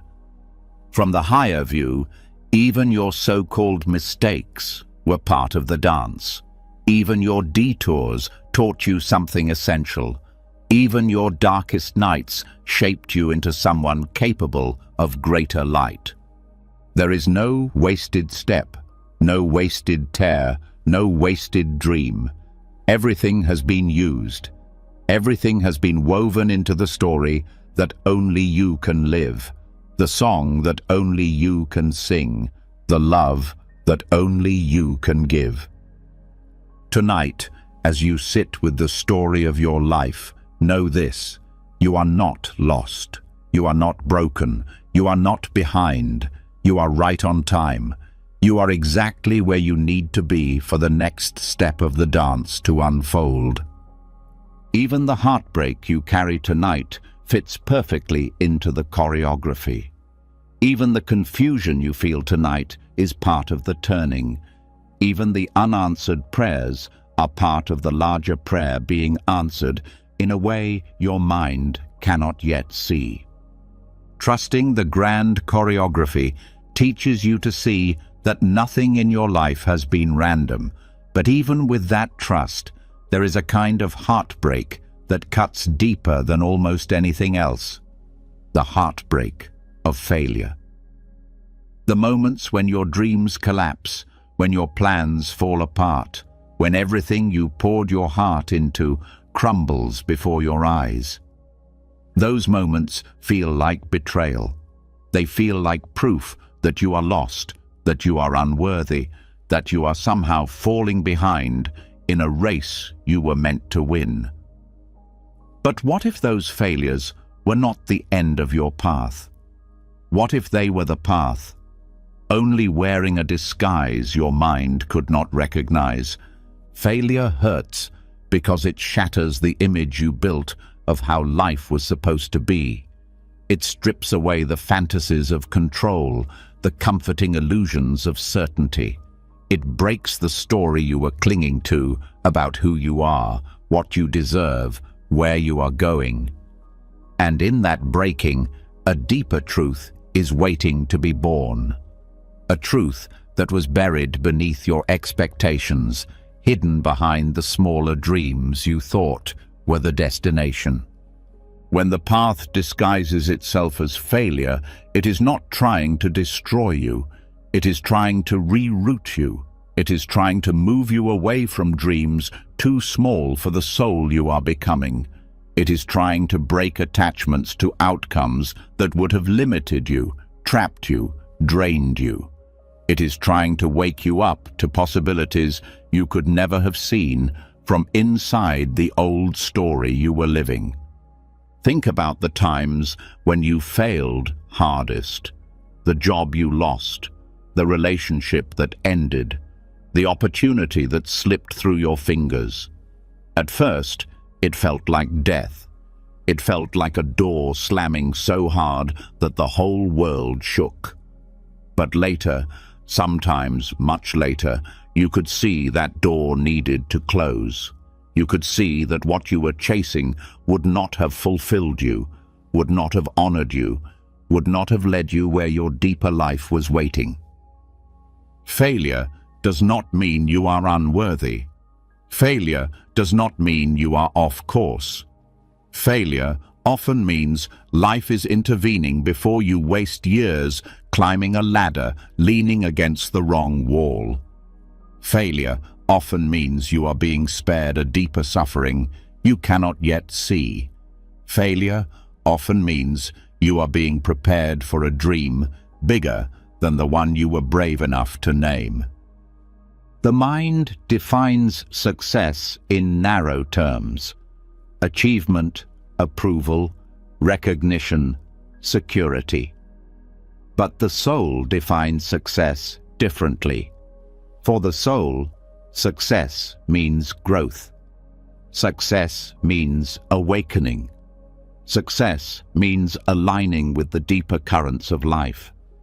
And sometimes, the only way to realign a soul that is drifting is to let the surface life collapse. You are not being punished when you fail. You are being redirected. You are being invited into a deeper relationship with yourself, with life, with truth. The collapse of the old dreams creates space for something real to enter, something not built from fear or ego or the desperate need to prove your worth, but built from your actual essence, your true calling, your authentic heart. The pain of failure is real. The grief is real. The fear is real. Feel it all. Honor it all. But do not let it define you. Do not let it convince you that your life is broken. Your life is not broken. It is being remade. The most important opportunities of your life often hide behind doors labeled failure. The relationships that truly nourish your soul often arrive after the ones you thought would save you fall apart. The work that truly fulfills you often emerges after the careers you built your identity on collapse. The freedom you secretly longed for often blooms only after the structures you depended on crumble. When the path disguises itself as failure, it is asking you to trust not the map you drew, but the compass inside you. It is asking you to walk forward even when you cannot see where the road leads. It is asking you to believe that even in the ruins, seeds are being planted. Even in the ashes, something sacred is rising. The stories of transformation that move the world are not stories of uninterrupted success. They are stories of falling and rising, of losing and finding, of breaking and becoming. They are stories of people who dared to trust the path even when it betrayed their plans, even when it shattered their dreams, even when it left them standing alone in the wilderness with nothing but their own heartbeat for company. And it is there, in that wilderness, that the real path reveals itself. Not the path you planned, but the path you were made for. Not the path your mind clung to, but the path your soul has been longing to walk. The disguise of failure strips away the masks you wore to survive. It strips away the attachments you mistook for love. It strips away the identities you built to earn approval. And what is left, after the storm has passed, is something fierce and tender and unbreakable. What is left is the real you. The real you is not defined by how many dreams came true. The real you is not measured by how few mistakes you made. The real you is defined by how you rise after falling, by how you love after losing, by how you stay open after breaking. Failure humbles you. It teaches you that you are not in control. It teaches you that you cannot force life to bend to your will. But it also teaches you that you are stronger than you ever knew. It teaches you that you can survive endings. It teaches you that you can begin again and again and again without losing the best parts of yourself. When you start to see failure not as the end, but as a sacred detour, you stop fearing it. You stop avoiding risks just to protect your pride. You stop settling for safe lives that starve your soul. You start daring more, loving more, living more. You realize that failing does not make you a failure. Refusing to grow from failure is the only true defeat. And you refuse to be defeated. You refuse to let heartbreak close your heart. You refuse to let loss harden your soul. You refuse to let fear shrink your dreams. You start walking the real path, the one paved not with trophies, but with tears, the one marked not by applause, but by quiet moments of realness, the one lined not with guarantees, but with mystery, wonder, and the steady beating of your own awakened heart. And somewhere down that road, perhaps sooner than you expect, you will look back and bless the failures that once broke you. You will see that they were not detours, they were shortcuts to your true life. You will see that what you thought was the end was actually the beginning of everything real. When you finally understand that even failure is a hidden doorway to your real path, something even more humbling begins to stir inside you. A quiet suspicion that maybe life has always been more organized, more deliberate, more sacred than you ever dared to believe. Maybe it's not just random pain followed by random blessings. Maybe it's not chaos occasionally interrupted by luck. Maybe, before you ever opened your first breath into this world, there were agreements made, sacred promises woven into the fabric of your soul, outlining the lessons you would encounter, the people you would meet, the heartbreaks and healings that would shape you into who you came here to become. The idea of hidden contracts, soul agreements made before birth, invites you to see your entire life with new eyes. Every friend who saved you, every enemy who broke you, every love that opened you, every betrayal that shattered you, none of them accidents, none of them random. Every major event, every deep relationship, every devastating loss, perhaps all chosen with a wisdom far beyond the surface understanding of your human mind. It is almost too much to hold at first.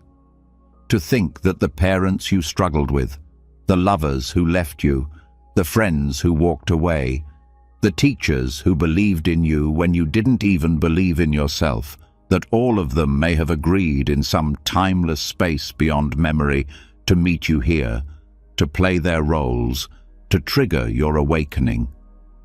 Not because life is cruel, but because the soul's growth often demands experiences the mind would never willingly choose. The hidden contracts are not written in punishment.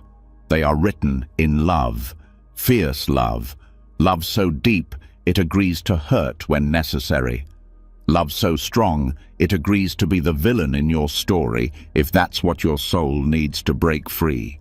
Some souls agree to lift you, to support you, to show you what unconditional love feels like.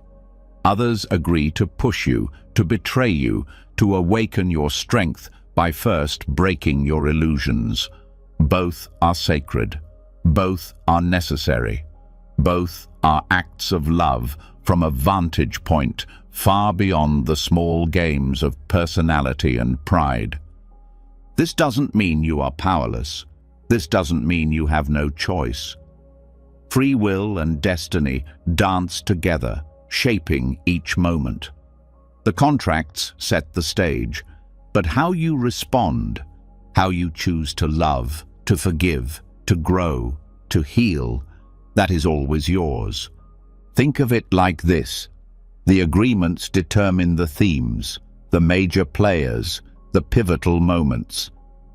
But you still get to write the dialogue. You still get to choose whether you respond with bitterness or grace, fear or courage, vengeance or compassion. Seeing life through the lens of hidden contracts transforms blame into understanding. The father who abandoned you may have agreed to play that role to force you to find inner stability. The lover who betrayed you may have agreed to awaken your self-worth. The friend who turned against you may have agreed to teach you discernment. This understanding does not excuse harm. It does not mean you must keep toxic people in your life. It does not mean you accept abuse. It means you recognize the deeper layers moving beneath the surface, and from that recognition, you reclaim your power. Because when you understand that even the hardest experiences were part of a larger, wiser plan, you stop seeing yourself as a victim of life. You start seeing yourself as a participant in a sacred unfolding. You stop asking, "Why did this happen to me?" and start asking, "What was I meant to awaken through this?" The hidden contracts also explain why some relationships feel instantly familiar, why some people feel like home even when you just met them, why certain encounters crack your heart open in ways you cannot explain.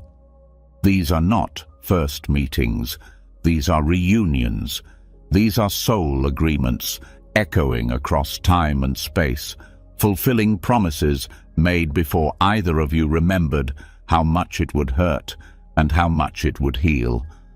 And it is not only the joyful reunions that matter. The hardest relationships are often the deepest contracts, the ones that stretch you, challenge you, force you to grow in ways you would never have chosen on your own. Sometimes the soul that hurts you the most is the soul that loves you enough to play the role you would hate, if that's what it takes to wake you up.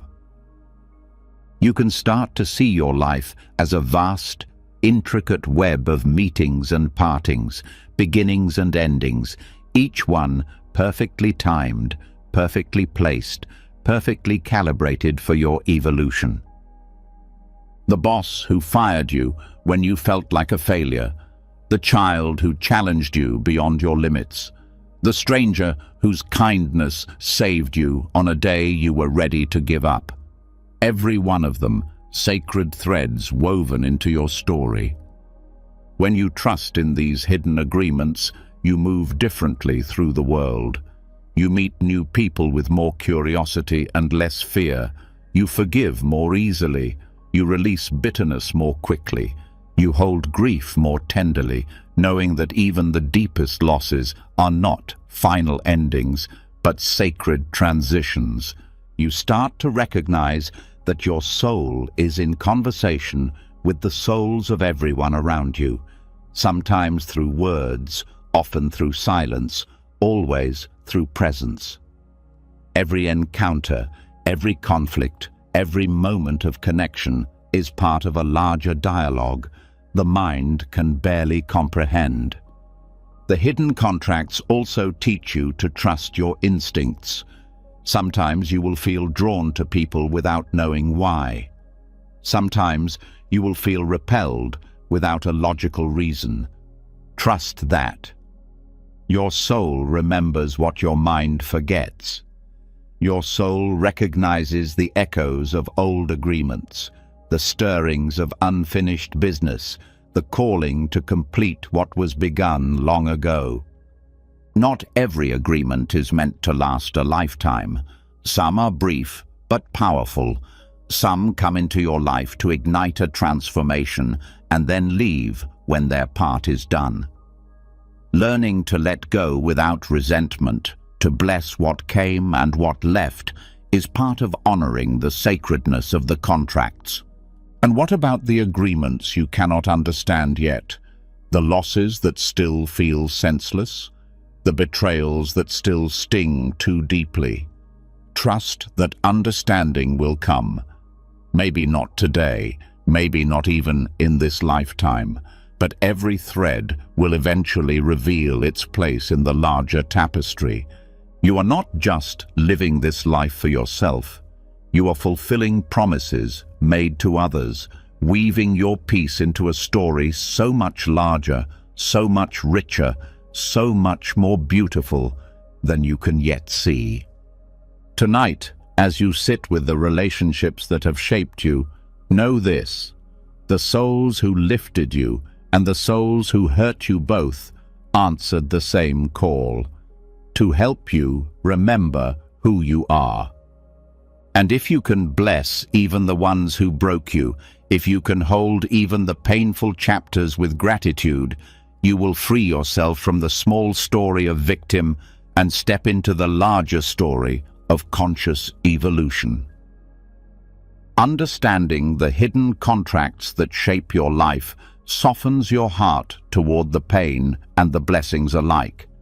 But even with this awareness, a persistent ache sometimes remains. A low hum of dissatisfaction that no success, no relationship, no achievement seems to fully silence. It rises in the quiet hours, in the spaces between distractions, whispering that there is something more, something deeper, something still waiting to be lived. Tonight you will see what most people spend their lives trying to escape. That this dissatisfaction is not a flaw, not a curse, not a failure. It is a sacred compass. It is the voice of your soul, pulling you toward the destiny you were born to remember. The whisper of dissatisfaction is often mistaken for weakness. It is often misdiagnosed as ingratitude, as restlessness, as immaturity. People tell you to be content, to be grateful, to settle down and accept what you have. And gratitude is beautiful, essential even. But gratitude does not mean denying the deeper call rising inside you. Gratitude means loving what is, while still honoring the whisper that says, "You are not finished yet. You have not touched the fullness of your life yet. There is more." That whisper is not a mistake. It is a map. It is the soul's way of guiding you toward experiences, callings, awakenings that your surface mind cannot yet articulate. It stirs when you are living too small. It burns when you are staying in places you have outgrown. It aches when you are clinging to identities, roles, and dreams that no longer match the truth unfolding within you.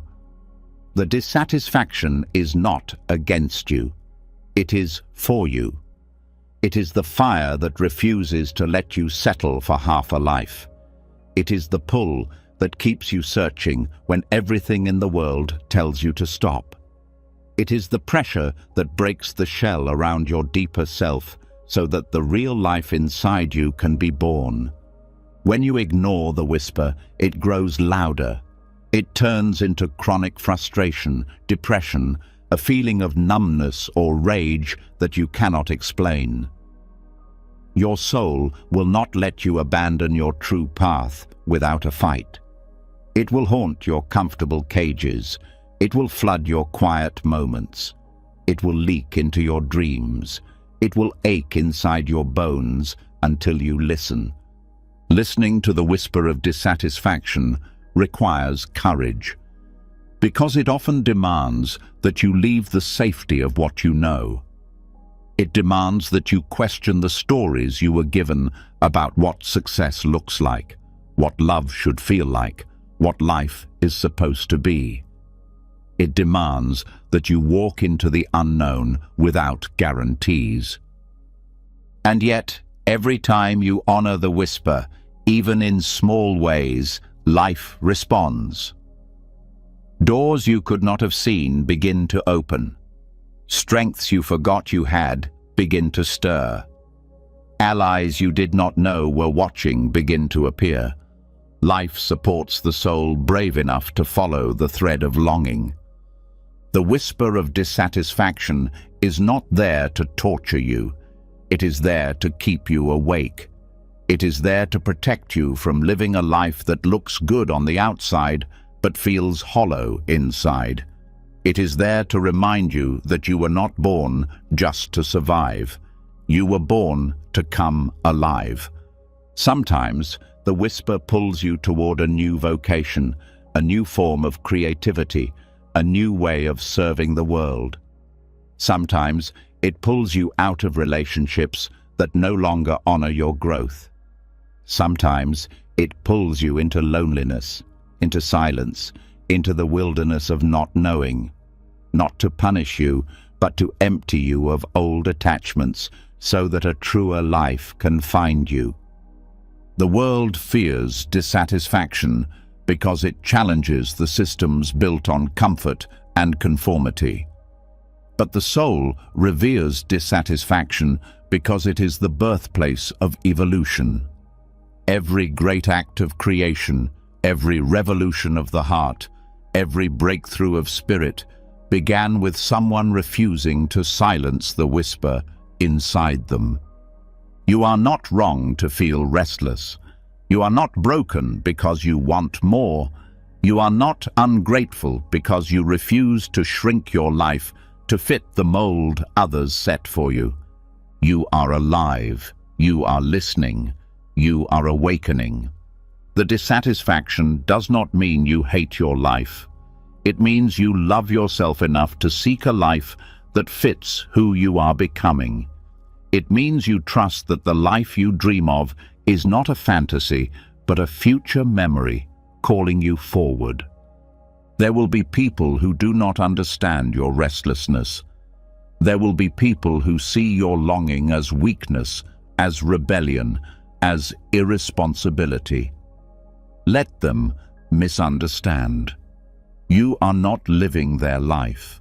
You are answering your soul, and your soul knows things your mind does not yet grasp. Your soul knows the mission you came here to fulfill. Your soul knows the gifts you came here to give. Your soul knows the love you came here to experience and to offer. Trust it. The whisper of dissatisfaction also teaches you patience, because it does not always reveal the next step immediately. It asks you to stay in the ache, to stay in the longing, to trust that even when you cannot see the full map, you are still moving. There will be seasons when all you can do is breathe through the ache, stay faithful to the longing, and trust that life is aligning the pieces you cannot yet see. There will be days when the whisper feels like a curse because it will not let you settle for easy answers or half-truths. Trust those days most of all.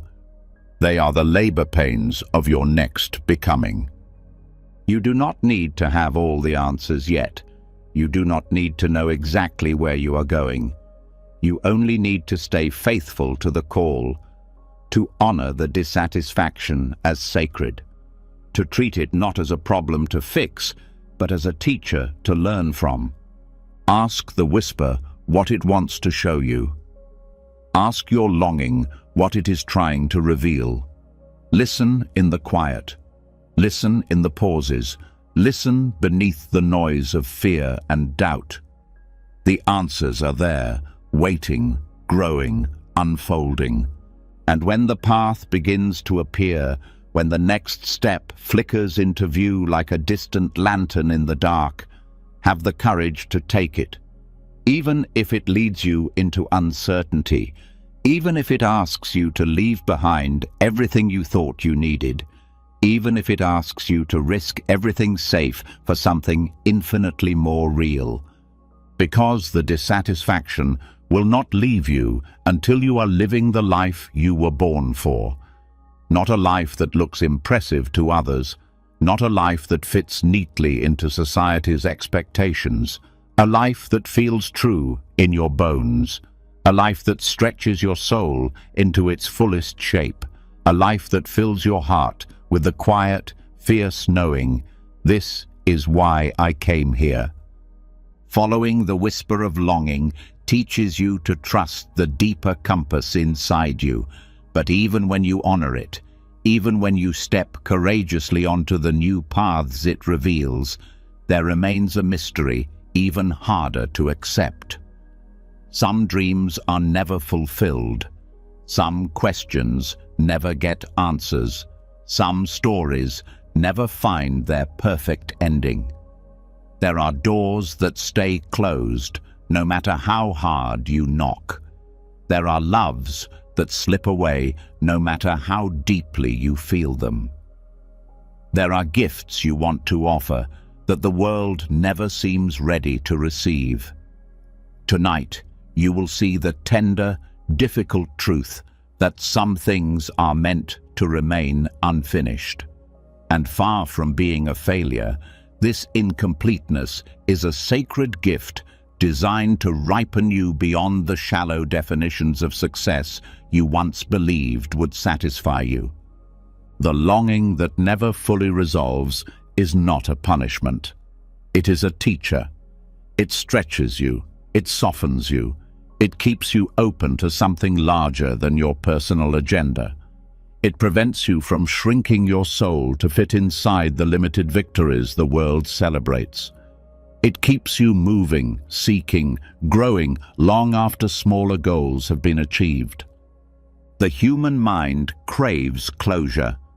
It wants neat endings, clear conclusions, trophies to put on shelves. But the soul is not looking for trophies. The soul is looking for depth, for surrender, for transformation. And sometimes the only way to reach those deeper places is through longing that refuses to be satisfied, through stories that remain half-written, through dreams that forever stay just out of reach. The incompleteness is not a mistake. It is intentional. It is the gentle pressure that keeps your heart open, the quiet ache that keeps you humble, the unanswered prayer that keeps you in conversation with life instead of retreating into certainty. When a dream dies unfinished, it leaves behind a space inside you, a space not for bitterness, but for deeper listening. When a relationship ends before you were ready, it tears open a tenderness that would have remained hidden had everything ended neatly. When a calling feels delayed or impossible, it presses you into new kinds of patience, new kinds of strength, new kinds of trust. The unfinished teaches you that you are not in control, and that this is not a tragedy, but a doorway into liberation.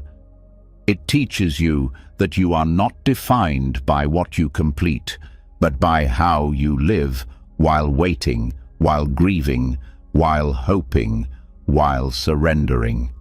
Some loves are meant to awaken you, not to stay. Some dreams are meant to ignite you, not to materialize. Some callings are meant to pull you forward, shaping your becoming, even if you never cross the finish line you once imagined. When you learn to live with incompleteness, you stop measuring your worth by external achievements. You stop chasing finality. You start valuing presence over performance. You start honoring the beauty of the journey itself, not just the destinations you may never reach. You begin to see that the longing itself is holy, the ache itself is sacred, the incompleteness itself is an invitation into deeper intimacy with life. You stop needing life to explain itself to you. You stop demanding guarantees. You start living inside the questions, breathing inside the mystery, trusting that not everything needs to be wrapped up to have value. Think of the most powerful works of art, the most moving songs, the most unforgettable stories. Often it is their incompleteness, their open-endedness, their unanswered longing that makes them stay alive inside you long after the final note, the final word. Life is a masterpiece, painted with strokes both bold and unfinished. You are not here to tie up every thread. You are here to participate in the weaving, to add your color, your texture, your longing, even if you never see the final tapestry. Incompleteness humbles you. It reminds you that you are part of a larger story, one whose ending you do not control. It invites you to find joy not in conquering life, but in dancing with it, even when the music shifts, even when the steps falter. The longing that persists inside you is not evidence of failure. It is evidence of your aliveness. It is the thread that keeps you connected to the infinite. It is the part of you that refuses to settle for what is easy or safe or shallow. It is the part of you that insists there must be more, and there is. Sometimes the gift of incompleteness is that it keeps you seeking a deeper kind of fulfillment, a kind of peace that cannot be taken away by circumstances, a kind of joy that does not depend on success, a kind of love that does not vanish when stories end without neat conclusions. The longing shapes you. It enlarges your heart. It refines your soul. It teaches you how to hold space for ambiguity, for impermanence, for the bittersweet beauty of being human. Without incompleteness, you would stop growing. Without longing, you would stop reaching. Without unanswered prayers, you would settle for a life too small for the vastness you are capable of becoming. The stories that remain unfinished in your life are not blemishes on your record. They are fingerprints of the divine, marks of a soul still alive, still open, still seeking, still becoming. And when you meet others who carry their own unfinished stories, their own unfulfilled dreams, their own quiet aches, you will recognize them. You will see in them the same sacred longing that moves through you. And you will meet them not with judgment or pity, but with deep, tender understanding, because you know that to be human is to live inside stories that may never find completion, to love things you cannot keep, to dream dreams you may never realize, to offer your heart again and again to a life that offers no promises except this, that the journey itself is holy, that the reaching itself is sacred, that the longing itself is enough. Tonight, as you sit with the dreams still stirring inside you, know this: you are not late. You are not lost. You are not failing because the ending has not come. You are right on time. You are exactly where you need to be. The longing you carry is shaping you into someone capable of touching depths most people never dare to explore. Learning to live with the beauty of incompleteness softens your grip on life. But there is another lesson, even sharper, waiting just beneath the surface of every missed chance and every wrong turn. It is the lesson that timing, even when it feels cruel, even when it feels like betrayal, is never wrong. It is precise, it is merciful, it is part of a perfection too vast for the mind to grasp when standing in the middle of loss. Tonight, you will step into the deeper truth, that missing an opportunity, facing rejection, or falling behind is sometimes not a failure at all, but an act of preservation, a secret protection steering you toward a better destiny that you would not have chosen if life had left you in charge. Wrong timing hurts because it crashes against your expectations. You planned, you worked, you dreamed, and still the door stayed closed. Still, the offer slipped away. Still, the life you thought you were building unraveled before your eyes. It feels personal. It feels unfair. But the soul sees a longer timeline than the mind can comprehend. The soul sees the dangers hidden behind early success, the heartbreaks disguised beneath perfect opportunities, the betrayals woven into paths that looked golden from the outside. Every no, every delay, every collapse carries an unseen mercy. Life is not trying to break your spirit. Life is trying to save it. Life is trying to align you with a future so much deeper, so much truer, so much more fitted to your real essence than the one you thought you needed. The mind wants speed. The mind wants now. The mind wants linear progression from desire to fulfillment. But the soul moves differently. The soul values readiness over speed. The soul values depth over immediacy. The soul values true alignment over superficial achievement. There are dreams you thought you were ready for that would have crushed you if they had arrived too soon.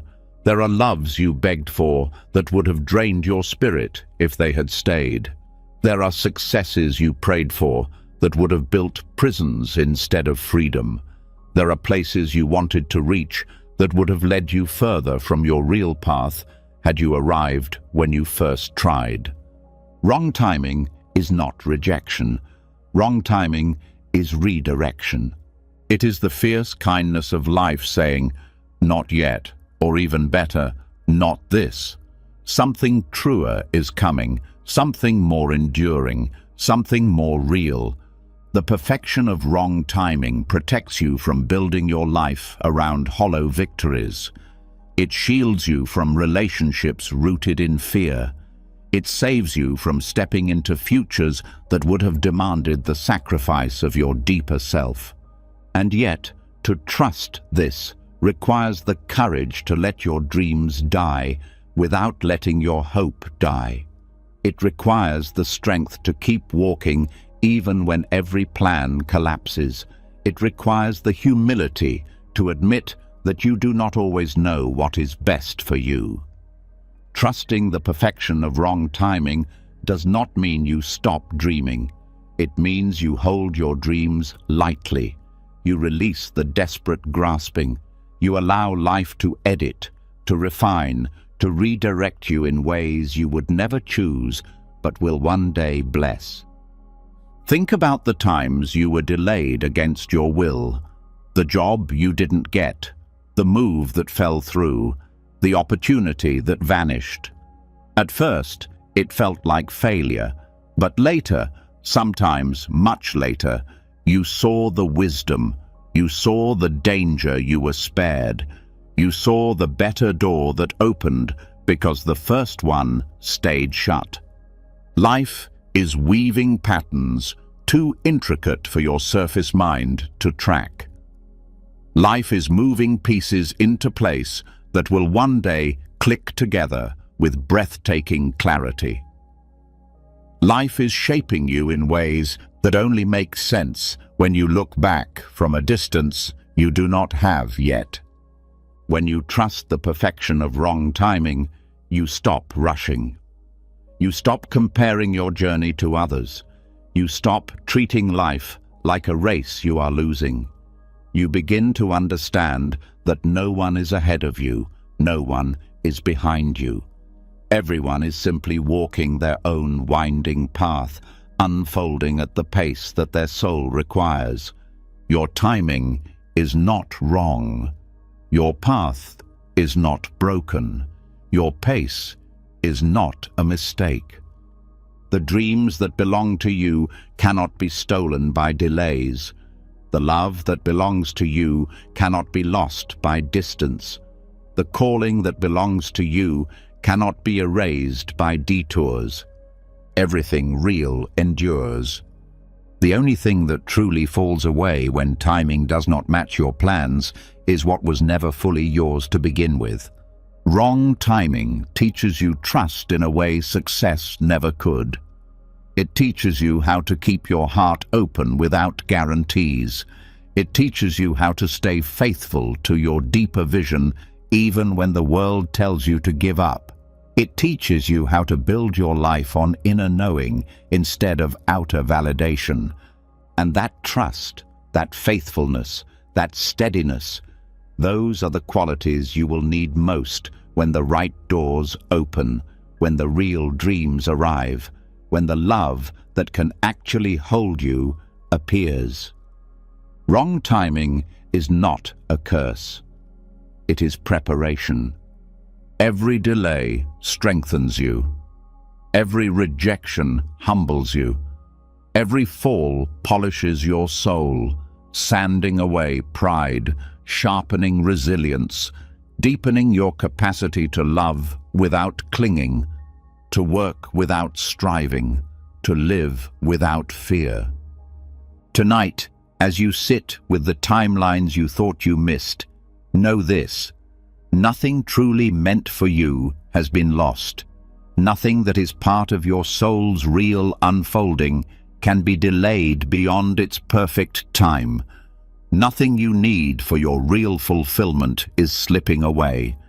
You are not behind. You are not late. You are being calibrated. You are being tuned. You are being positioned for something that matches the deepest parts of who you are.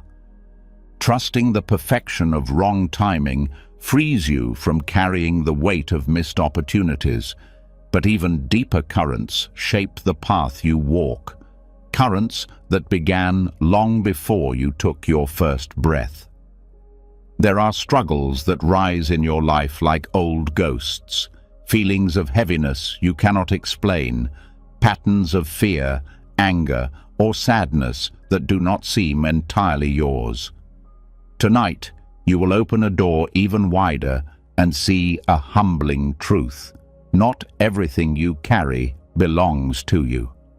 Some of the battles you fight, some of the pain you heal, some of the dreams you are called to complete are the echoes of ancestral karma, unfinished stories from those who came before you, still seeking resolution through your living.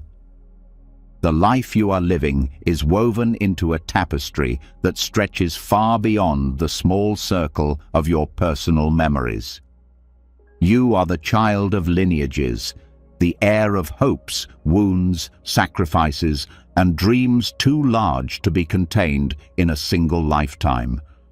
The blood in your veins carries more than oxygen. It carries the longings of ancestors who could not finish their work, who could not break their chains, who could not fulfill their deepest callings, but planted the seeds inside you to continue what they began. Some of the fears you feel are not new. They are inherited. Some of the limits you wrestle with are not failures of willpower. They are the remnants of survival strategies passed down through generations. Some of the sadness you carry is not personal despair. It is the silent grief of lives lived in oppression, in exile, in silence. Recognizing the echoes of ancestral karma does not mean blaming the past. It does not mean sinking into victimhood. It means honoring the truth that you are part of something larger than yourself. It means seeing your struggles not as private shames, but as sacred opportunities to end cycles that have echoed for centuries.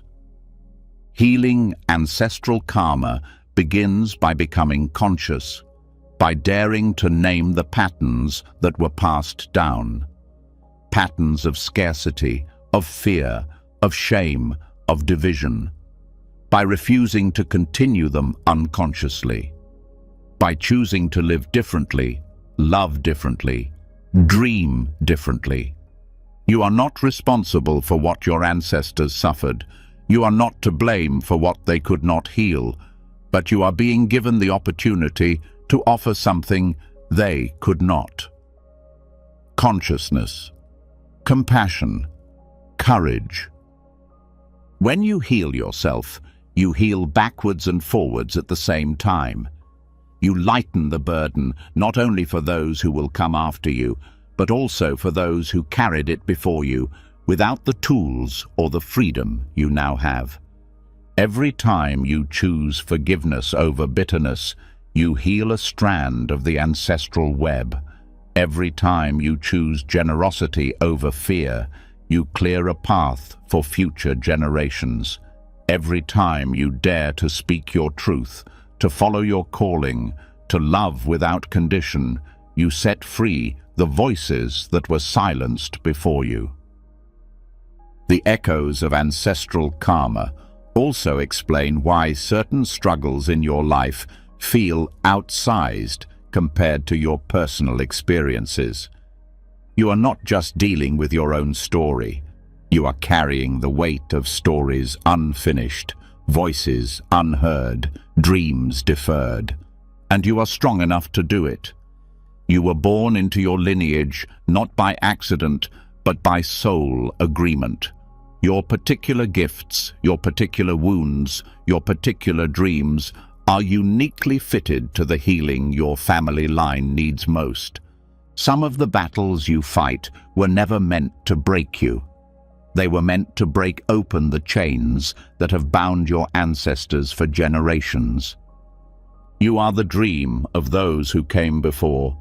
You are the living prayer of those who suffered without hope.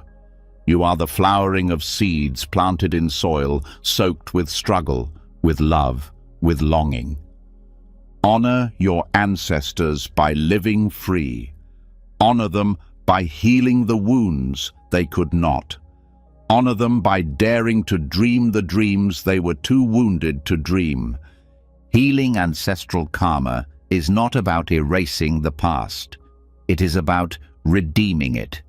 It is about taking the raw materials of history, the pain, the triumph, the survival, and crafting from them a new story, a new way of being. It is about refusing to pass forward what must end with you. It is about saying, the pain stops here, the fear stops here, the silence stops here. It is about becoming the bridge between the wounded past and the healed future. And it is hard. It demands everything. It demands that you stay awake when it would be easier to numb. It demands that you stay kind when it would be easier to harden. It demands that you stay hopeful when history whispers only despair. But you are capable. You are ready. You would not have been born into this lineage if you were not strong enough, wise enough, brave enough to carry and to transform what needs healing. The echoes of ancestral karma also carry gifts, not only wounds. Strengths honed through centuries of survival. Wisdom born of suffering. Beauty woven through hardship. You are the inheritor of resilience as well as pain, of brilliance as well as trauma. Honor that too. Honor the ancestors not only by healing the wounds, but by celebrating the gifts, by laughing loudly when they were forced to be silent, by dancing freely when they were forced to hide, by loving openly when they were forced to live in fear. Every act of joy is an act of rebellion against the forces that tried to crush your lineage. Every act of creation is a fulfillment of dreams once deemed impossible. Every act of healing sends ripples across time, backwards and forwards, lighting up the past, opening up the future. Tonight, as you sit with the struggles you carry, know this: you are not weak because you feel the weight of the past. You are not failing because you are still healing. You are walking sacred ground. You are living the prayers of many. Healing the echoes of ancestral pain brings you into a greater compassion for the story you carry. But even as you lighten those ancient burdens, life continues to place before you a different kind of test. The test of broken dreams. The dreams you dared to build, the ones you loved fiercely, the ones you thought would complete you. And still, they shattered. Still, they slipped through your hands like water. Still, they left you standing in the ashes of a future you once called certain. Tonight, you will see a truth that few ever learn to embrace. That broken dreams are not the end of your journey. They are the fire that refines your deepest desires, stripping away the surface-level wants to reveal the true callings buried beneath. Disappointment hurts because it confronts the gap between what you wanted and what life delivered. It feels like betrayal. It feels like punishment. It feels like a brutal no to the things you believed you could not live without. But what if disappointment is not life denying you, but life protecting you from attachments too small for the soul you are becoming? The dreams that break are often the ones rooted in the surface self, the self that craves approval, security, status, certainty, the self that dreams in the language of fear and longing for validation. And when those dreams collapse, it is not because life is cruel, it is because life is merciful. Life loves you too much to let you spend yourself chasing goals that would leave your heart hollow even if they were achieved.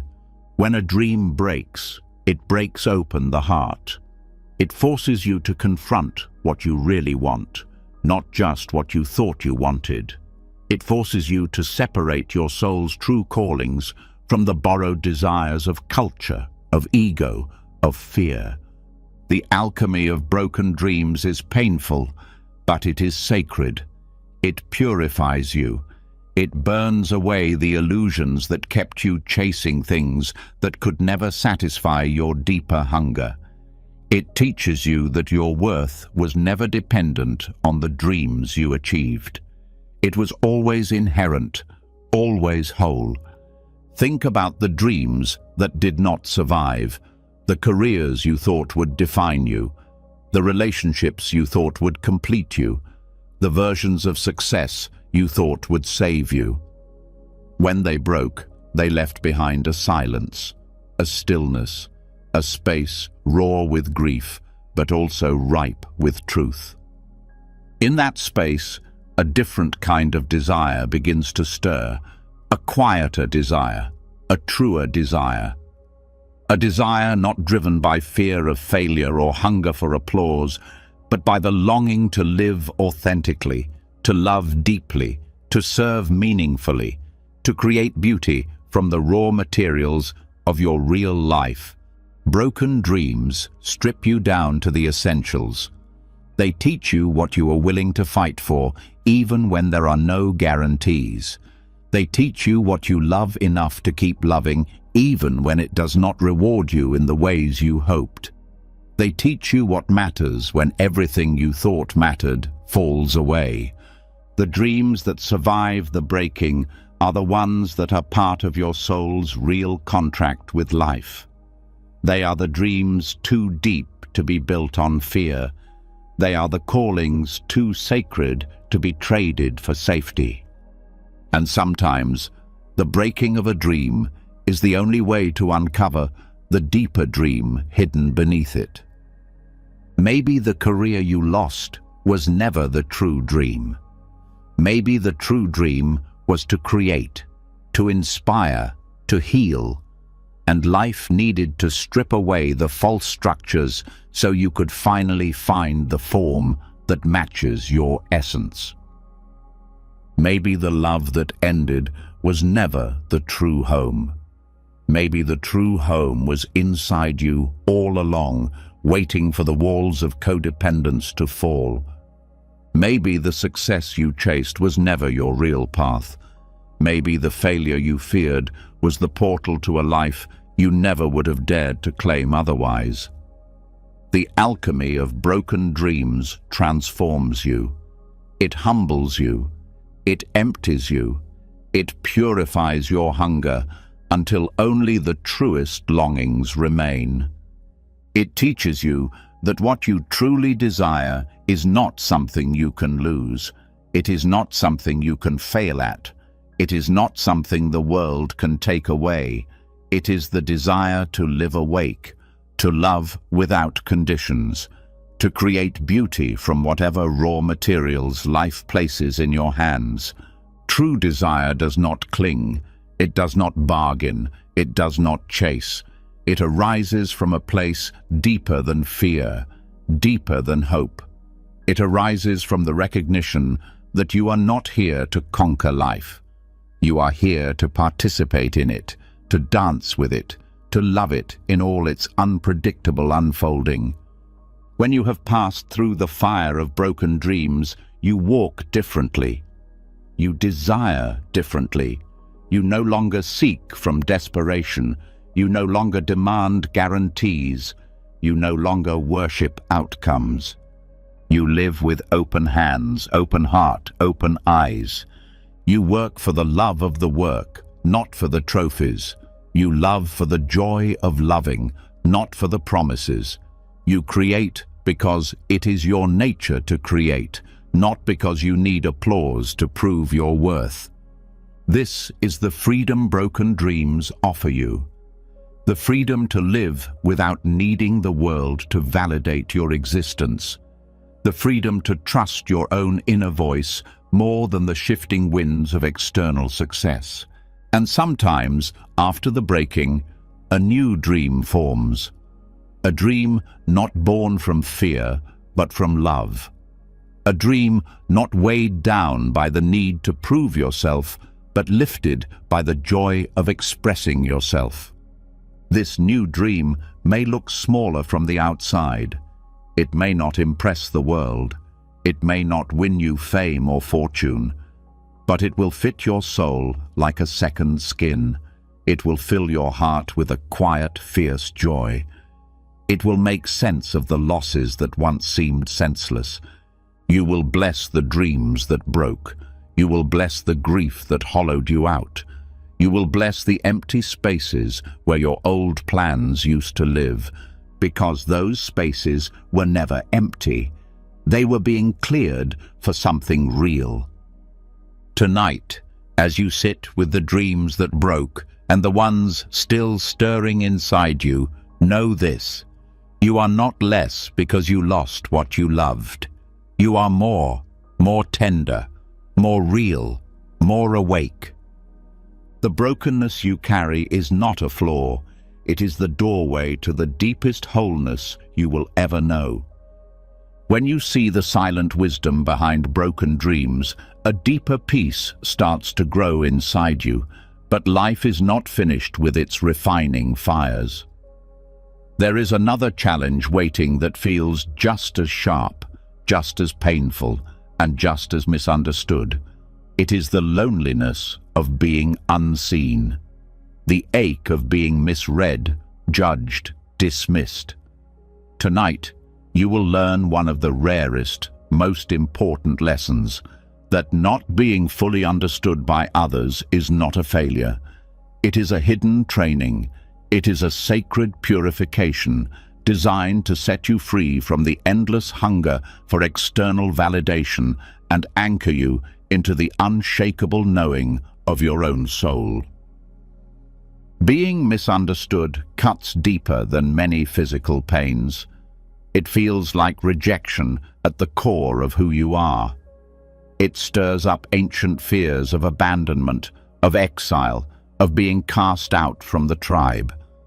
It tempts you to shrink yourself, to contort your truth, to silence your voice just to be accepted, just to be safe.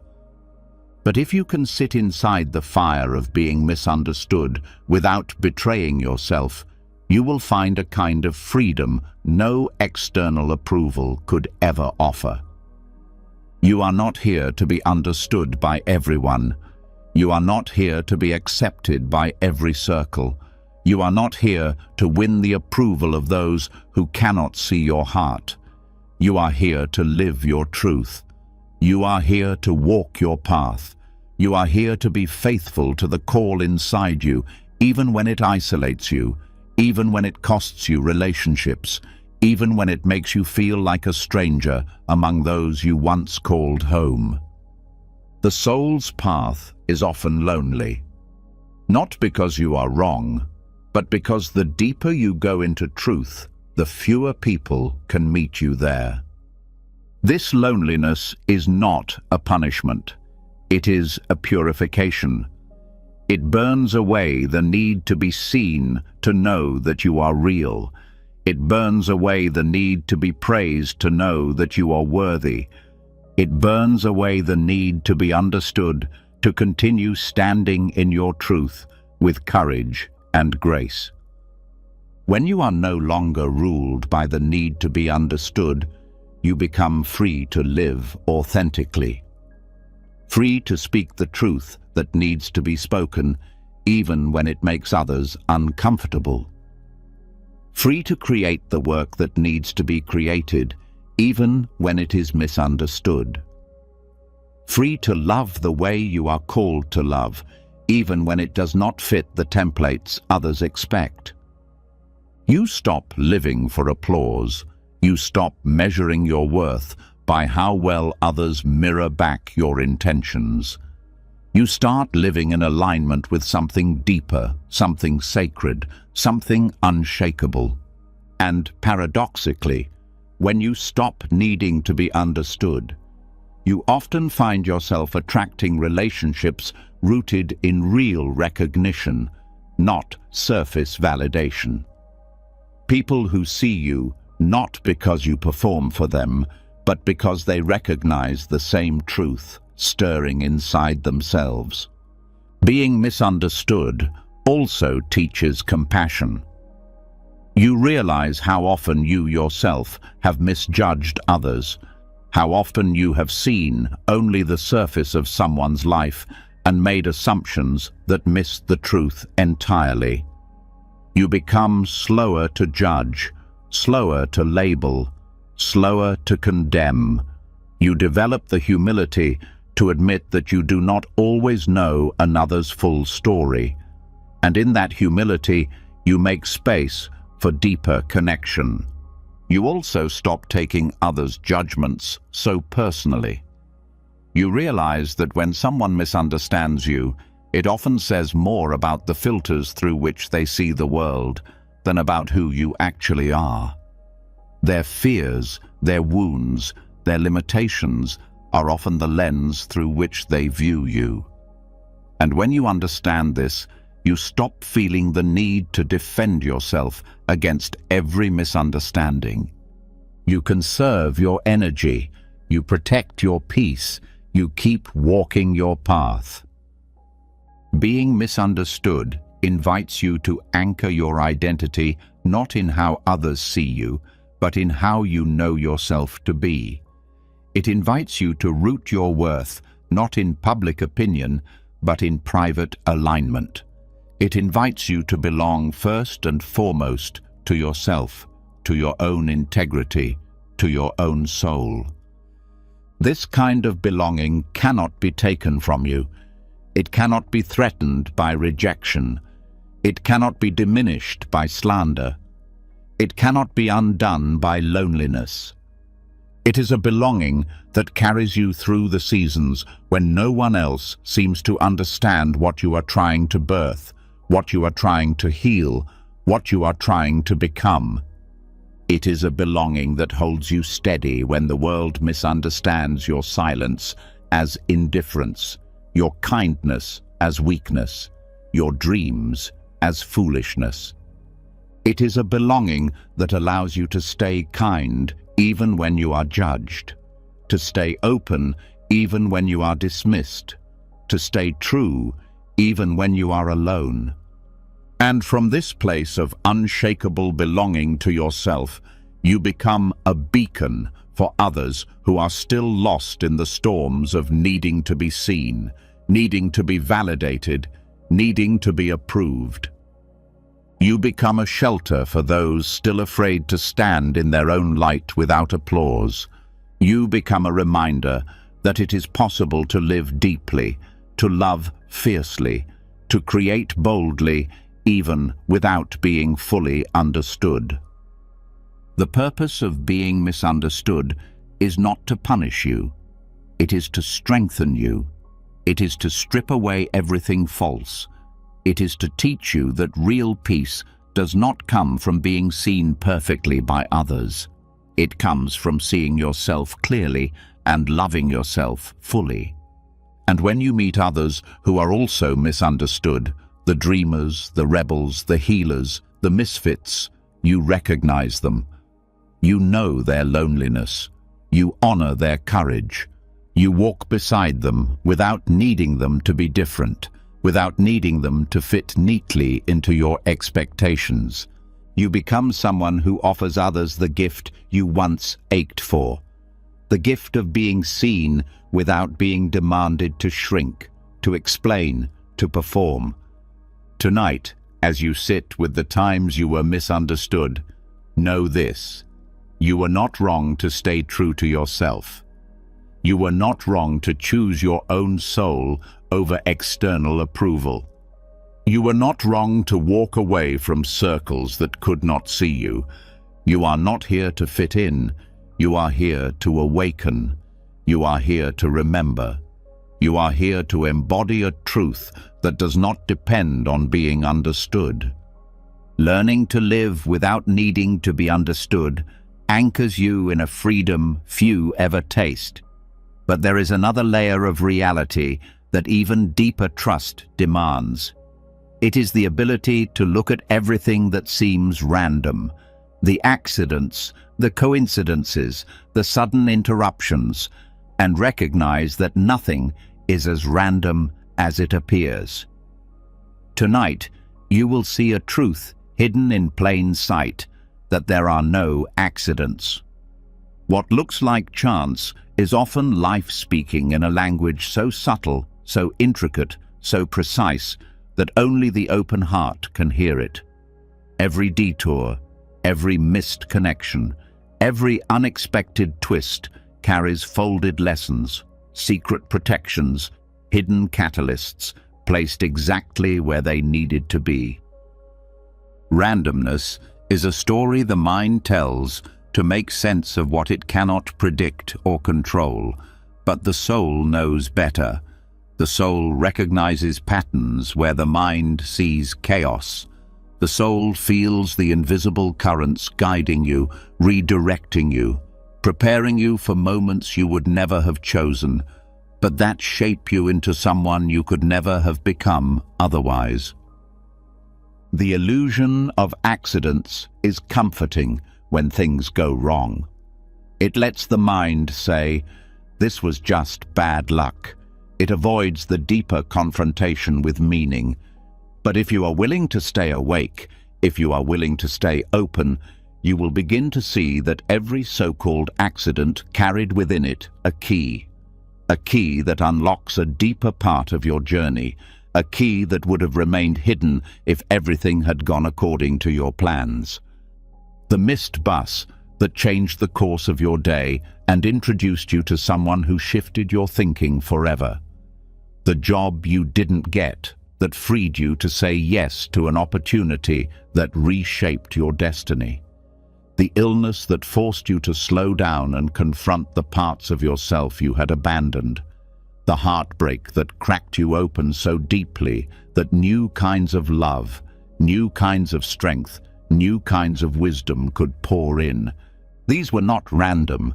These were invitations. These were messages written into the fabric of your life, disguised as disruptions. Even the smallest incidents, the delays, the coincidences, the near misses, often contain layers of guidance that only reveal themselves when you look back from a higher view. There is an intelligence moving through your life far more precise than chance. It weaves together your actions, your choices, your mistakes, and your unexpected turns into a story that is not perfect on the surface, but is perfect in its unfolding of your deeper becoming. This intelligence is not separate from you. It is part of you. It is your deeper mind, your greater soul, your highest self, working alongside the greater intelligence of life itself, constantly collaborating to place exactly the right challenges, the right helpers, the right crossroads in your path at exactly the right time. When you start seeing through the illusion of accidents, your entire relationship to life changes. You stop seeing yourself as a victim of random forces. You start seeing yourself as a participant in a sacred conversation. You start listening more carefully. You start paying attention to the small nudges, the strange coincidences, the disruptions that don't make sense to your surface mind, but stir something deeper inside you. You stop asking, "Why did this happen to me?" And you start asking, "What is this trying to show me?" What door is this trying to open? What lesson is this carrying disguised as inconvenience, as loss, as disappointment? Even the accidents that hurt, that scar, that leave permanent changes in your life, carry folded within them a hidden invitation to rise higher, to see deeper, to live more awake. Nothing is wasted, nothing is random, everything carries energy, everything carries meaning, even when the meaning is not immediately visible, even when the purpose remains hidden for years, even when the lesson comes wrapped in grief or confusion. When you trust this, you develop an unshakable resilience. You move through life with a kind of quiet confidence, knowing that you can handle whatever arises, because whatever arises carries within it the seeds of your next growth. You become less reactive, less panicked when things go wrong, less desperate to control outcomes, more curious, more open, more able to dance with the unexpected instead of collapsing under it. You realize that the events you labeled accidents were often life's way of answering prayers you forgot you prayed, protecting you from dangers you could not see, steering you away from paths that would have drained your soul dry, offering you treasures you would have missed if everything had gone exactly according to your limited plans. And when you meet others caught in the grief of sudden disruptions, when you witness others struggling with accidents that feel cruel and meaningless, you carry a deeper compassion. You do not rush to explain or to fix. You hold space for the mystery. You trust that even in their pain, something larger is unfolding that they cannot yet see. This trust is not blind optimism. It is hard-earned faith. Faith that life is wise even when it is brutal. Faith that meaning is present even when it is hidden. Faith that love is moving even through the darkest nights. The illusion of accidents falls away when you see that your life is not a string of random events, but a masterpiece being woven with threads you cannot always see, but that fit together with breathtaking precision when viewed from the wider perspective of the soul. Every delay, every loss, every unexpected meeting, every sudden ending, all part of the choreography, all part of the great weaving.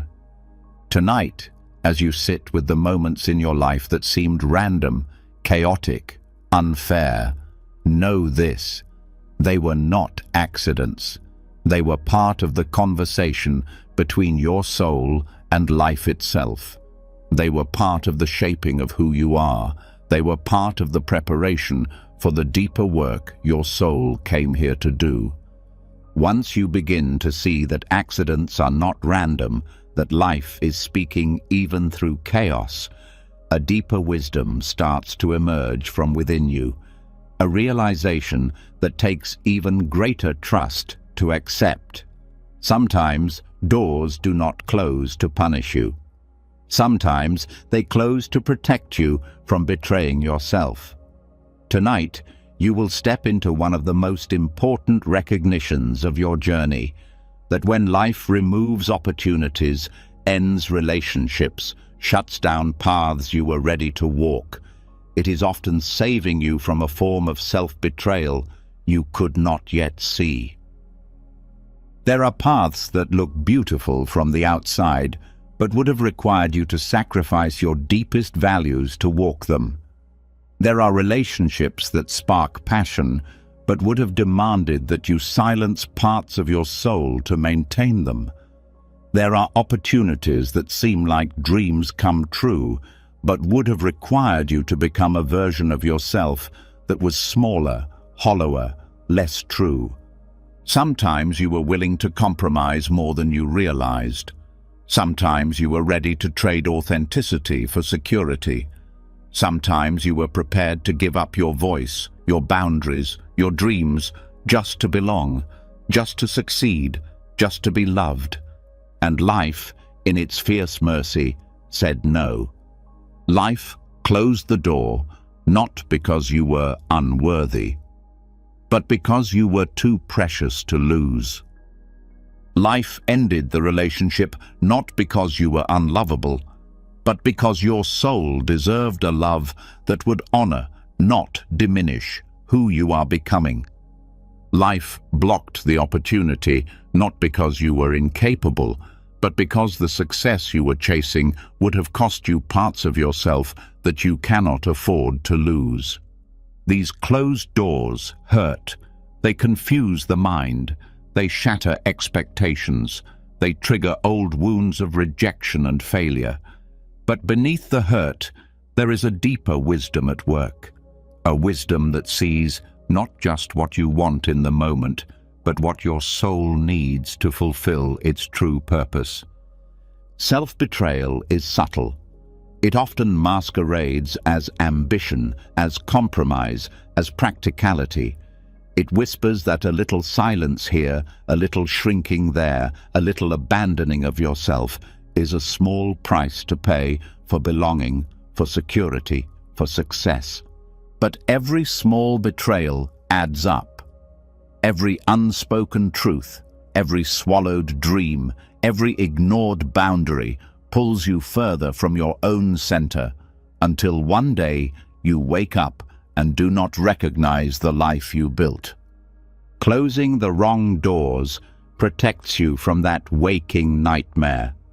It saves you from the slow erosion of your integrity. It saves you from waking up years later and realizing that you built a beautiful life that feels like a prison. Every door that closed was a mercy you could not see at the time. Every no was a yes to a deeper yes waiting inside you. Every ending was a beginning you were not ready to claim yet. And when you look back with clearer eyes, you can bless the closed doors. You can bless the rejections. You can bless the heartbreaks that kept you close to your own soul when you were willing to abandon it for comfort. This does not mean you were wrong to want what you wanted. Your dreams were sincere. Your hopes were beautiful. But there were parts of you that were still healing, parts of you that would have settled for less than the fullness of who you are meant to become. Life said no because it wanted to say a bigger yes to you later. The wisdom of closed doors also invites a new kind of self-honesty, a willingness to ask, where was I willing to betray myself? Where was I ready to silence my intuition just to stay safe? Where was I willing to shrink to fit someone else's vision? This honesty is not cruel. It is liberating. It frees you from repeating the same patterns.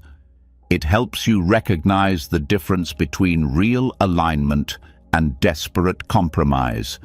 It sharpens your discernment. It strengthens your courage. It teaches you how to say no to opportunities that look good but feel wrong.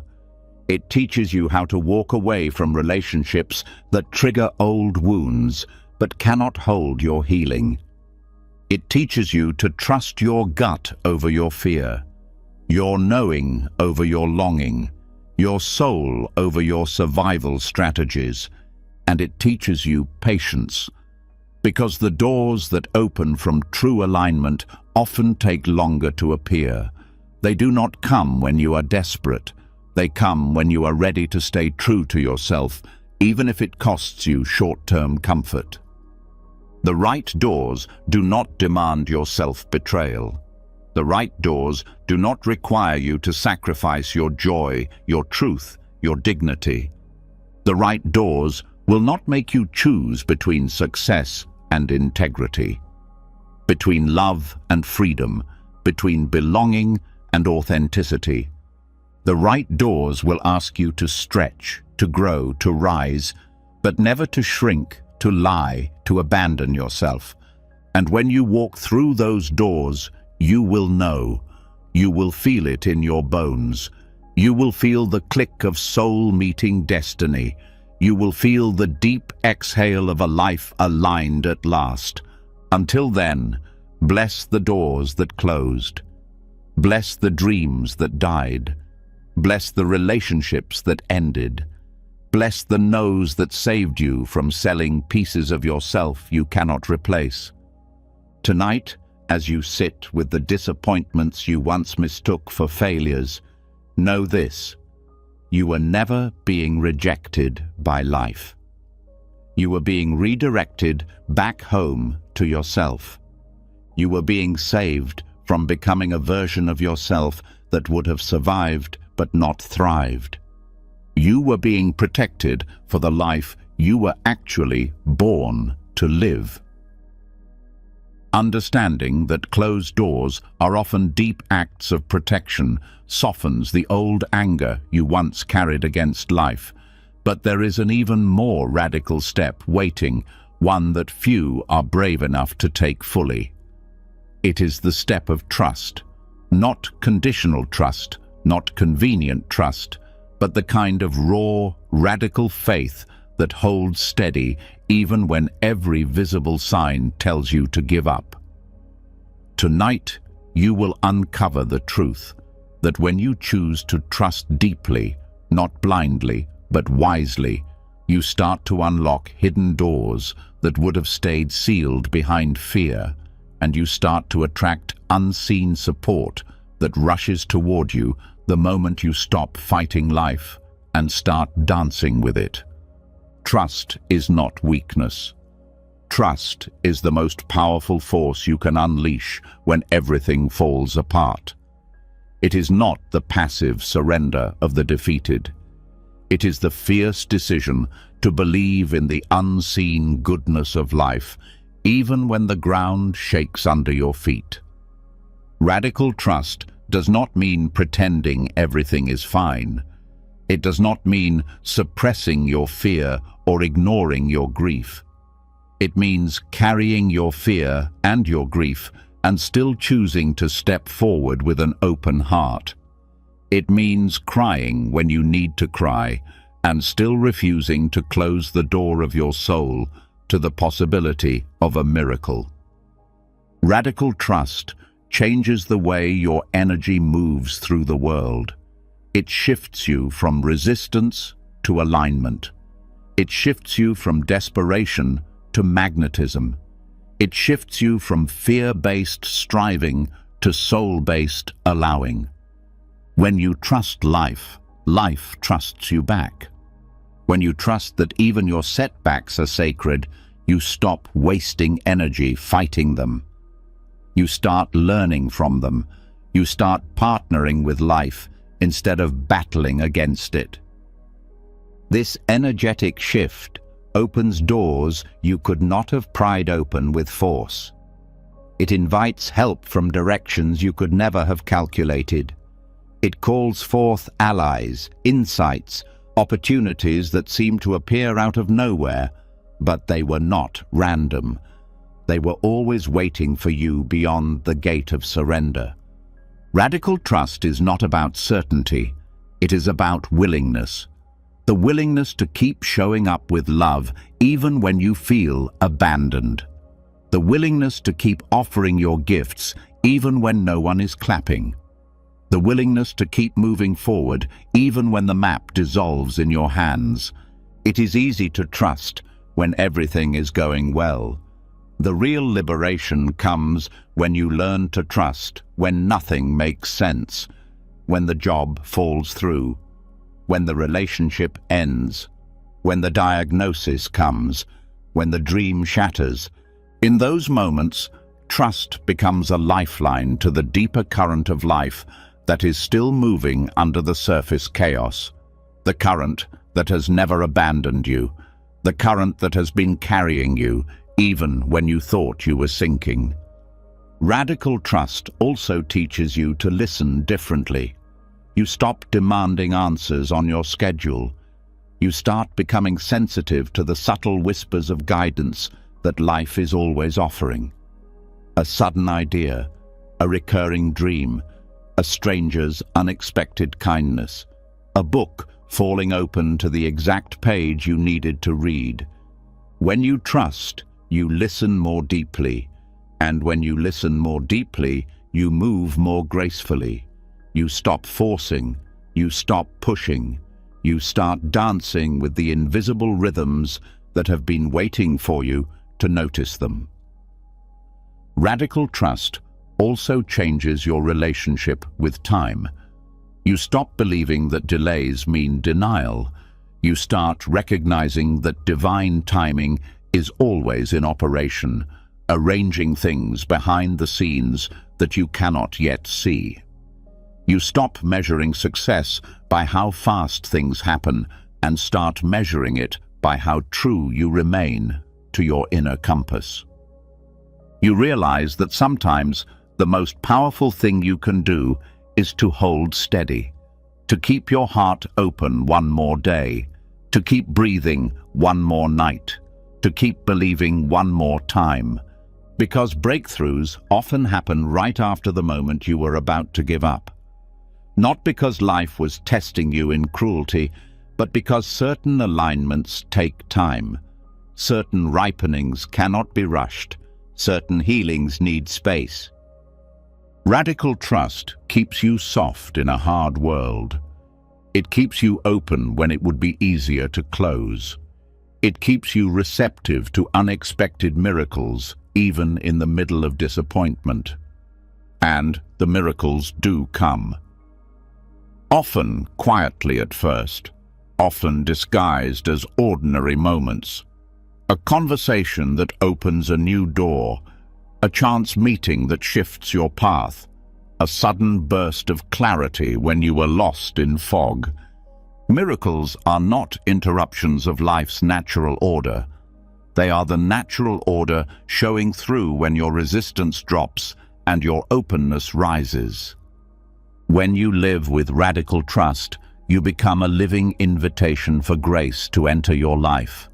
You become a magnet for the hidden support systems that life has always wanted to send you, but could not reach you through the armor of fear. You begin to recognize that you are not alone, that unseen hands have been guiding you, that invisible rivers of help are flowing toward you the moment you choose to flow with life rather than fight against it. And this does not mean you never stumble again. It does not mean you never doubt again. It does not mean you never ache again. It means you know where to anchor when the storms come. It means you know how to steady yourself when the ground shifts. It means you know how to reopen your heart after it has been broken. It means you know that the story is still unfolding, even when the pages seem torn. Tonight, as you sit with the places where trust feels hardest, know this. You do not have to trust perfectly. You only have to be willing. You only have to open the door a little. Life will rush in to meet you. You are not being asked to pretend you are fearless. You are being invited to carry your fear and trust anyway. You are not being asked to understand everything. You are being invited to trust that understanding will come when it is needed. You are not being asked to be strong alone. You are being invited to allow yourself to be supported by forces larger and wiser than your individual mind. Radical trust is not the end of struggle. It is the beginning of freedom within struggle. It is the beginning of a life where even the hard times are not wasted, where even the losses are turned into offerings, where even the waiting becomes a sacred space of transformation. Trusting radically in the hidden goodness of life softens the fear that once ruled your steps. But there is one more unveiling that life has been leading you toward all along. A deeper truth behind every heartbreak, every delay, every unexpected ending. Tonight, you will step fully into it. You will see that every loss you have suffered was never meant to destroy you. It was meant to peel back the layers of identity, expectation, and illusion that never belonged to you in the first place. It was meant to return you to the original self that existed before the world began telling you who you needed to be to deserve love, safety, or belonging. Loss feels brutal because it tears away what you clung to for a sense of stability. Titles, relationships, roles, dreams. But what loss removes is never the truth of who you are. It strips away the costumes you wore to survive. It dismantles the scaffolding you built to feel important, accepted, worthy. It tears through the masks and reveals the raw, wild, beautiful soul that has been waiting underneath all along. The original self is not something you have to create. It is what you uncover when everything false falls away. It is the quiet knowing beneath the noise, the steady heartbeat beneath the fear, the soft fire that no disappointment, no rejection, no failure can ever extinguish. Every heartbreak that shattered your plans was a chisel carving away the layers of who you thought you needed to be. Every delay that humiliated your pride was sandpaper smoothing down the rough edges of your ego. Every failure that cracked open your carefully constructed image was a door swinging wide into the deeper chambers of your real being. At first, loss feels like death, and in a way, it is. It is the death of the false self, the self built to win approval, the self constructed to avoid abandonment, the self designed to earn safety in a world that teaches you to fear your own truth.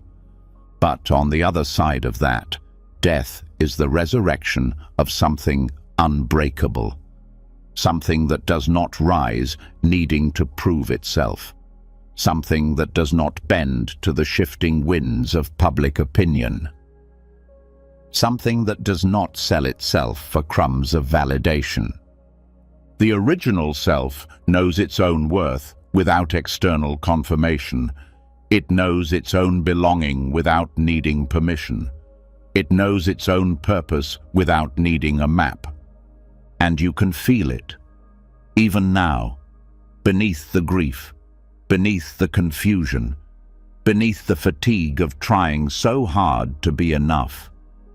You can feel the faint pulse of the self that has always been enough. You do not have to achieve your way back to it. You only have to stop clinging to what was never truly yours. The relationships that ended were not a loss. They were a mercy. They cleared away the connections that reinforced your masks rather than your truth. The opportunities that slipped away were not failures. They were protections. They removed the distractions that would have kept you performing rather than awakening. The dreams that shattered were not punishments. They were invitations. They broke the cages you had mistaken for homes and pushed you into the wide-open spaces of real becoming. The return to the original self is not glamorous. It does not happen with fanfare. It often happens in the quiet hours, in the empty spaces, in the silent grief of losing identities that once felt essential. It happens when you sit with yourself long enough to hear the voice beneath the noise, the voice that says, even without the title, you are worthy. Even without the relationship, you are lovable. Even without the success, you are valuable. It happens when you stop rushing to rebuild and instead learn to rest inside the ruins until a deeper foundation forms. It happens when you stop seeing your life as a series of mistakes to fix and start seeing it as a sacred unfolding, perfectly timed, perfectly designed to strip away what is false and reveal what is true. The original self is not afraid of endings. It trusts that what is real cannot be lost.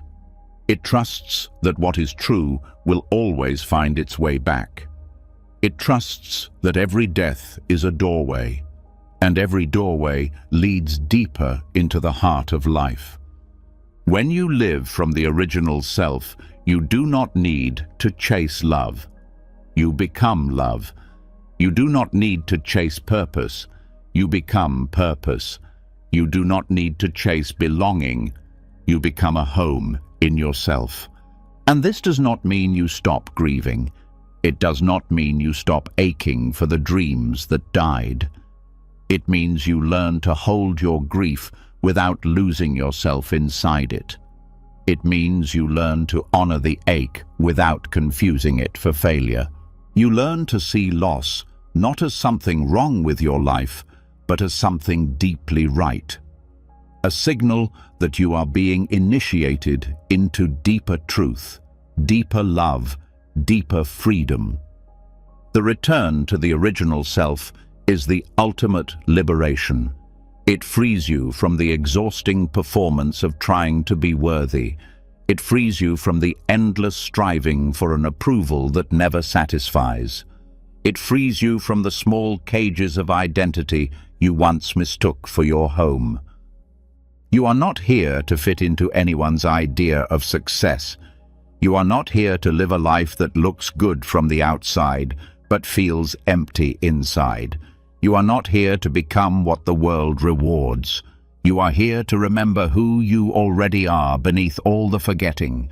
You are here to walk this life as yourself, fierce, tender, whole. You are here to love from your depths, to create from your authenticity, to serve from your fullness, to live from your aliveness. And you will lose much on this path. You will lose illusions. You will lose false friendships. You will lose old versions of yourself that once protected you, but now restrict you. But what remains after the losing is something the world cannot give you and cannot take away. It is the quiet power of a soul at home in its own skin.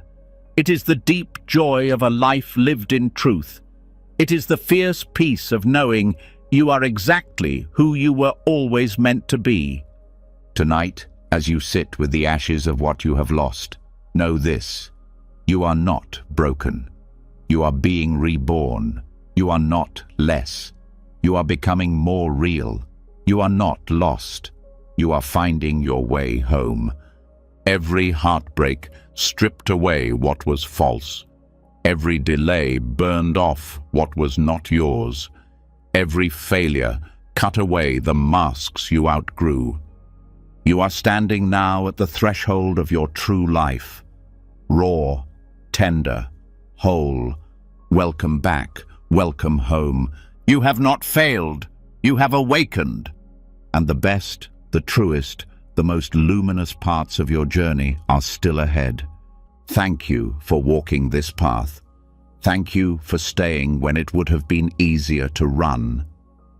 Thank you for trusting when it would have been easier to close your heart.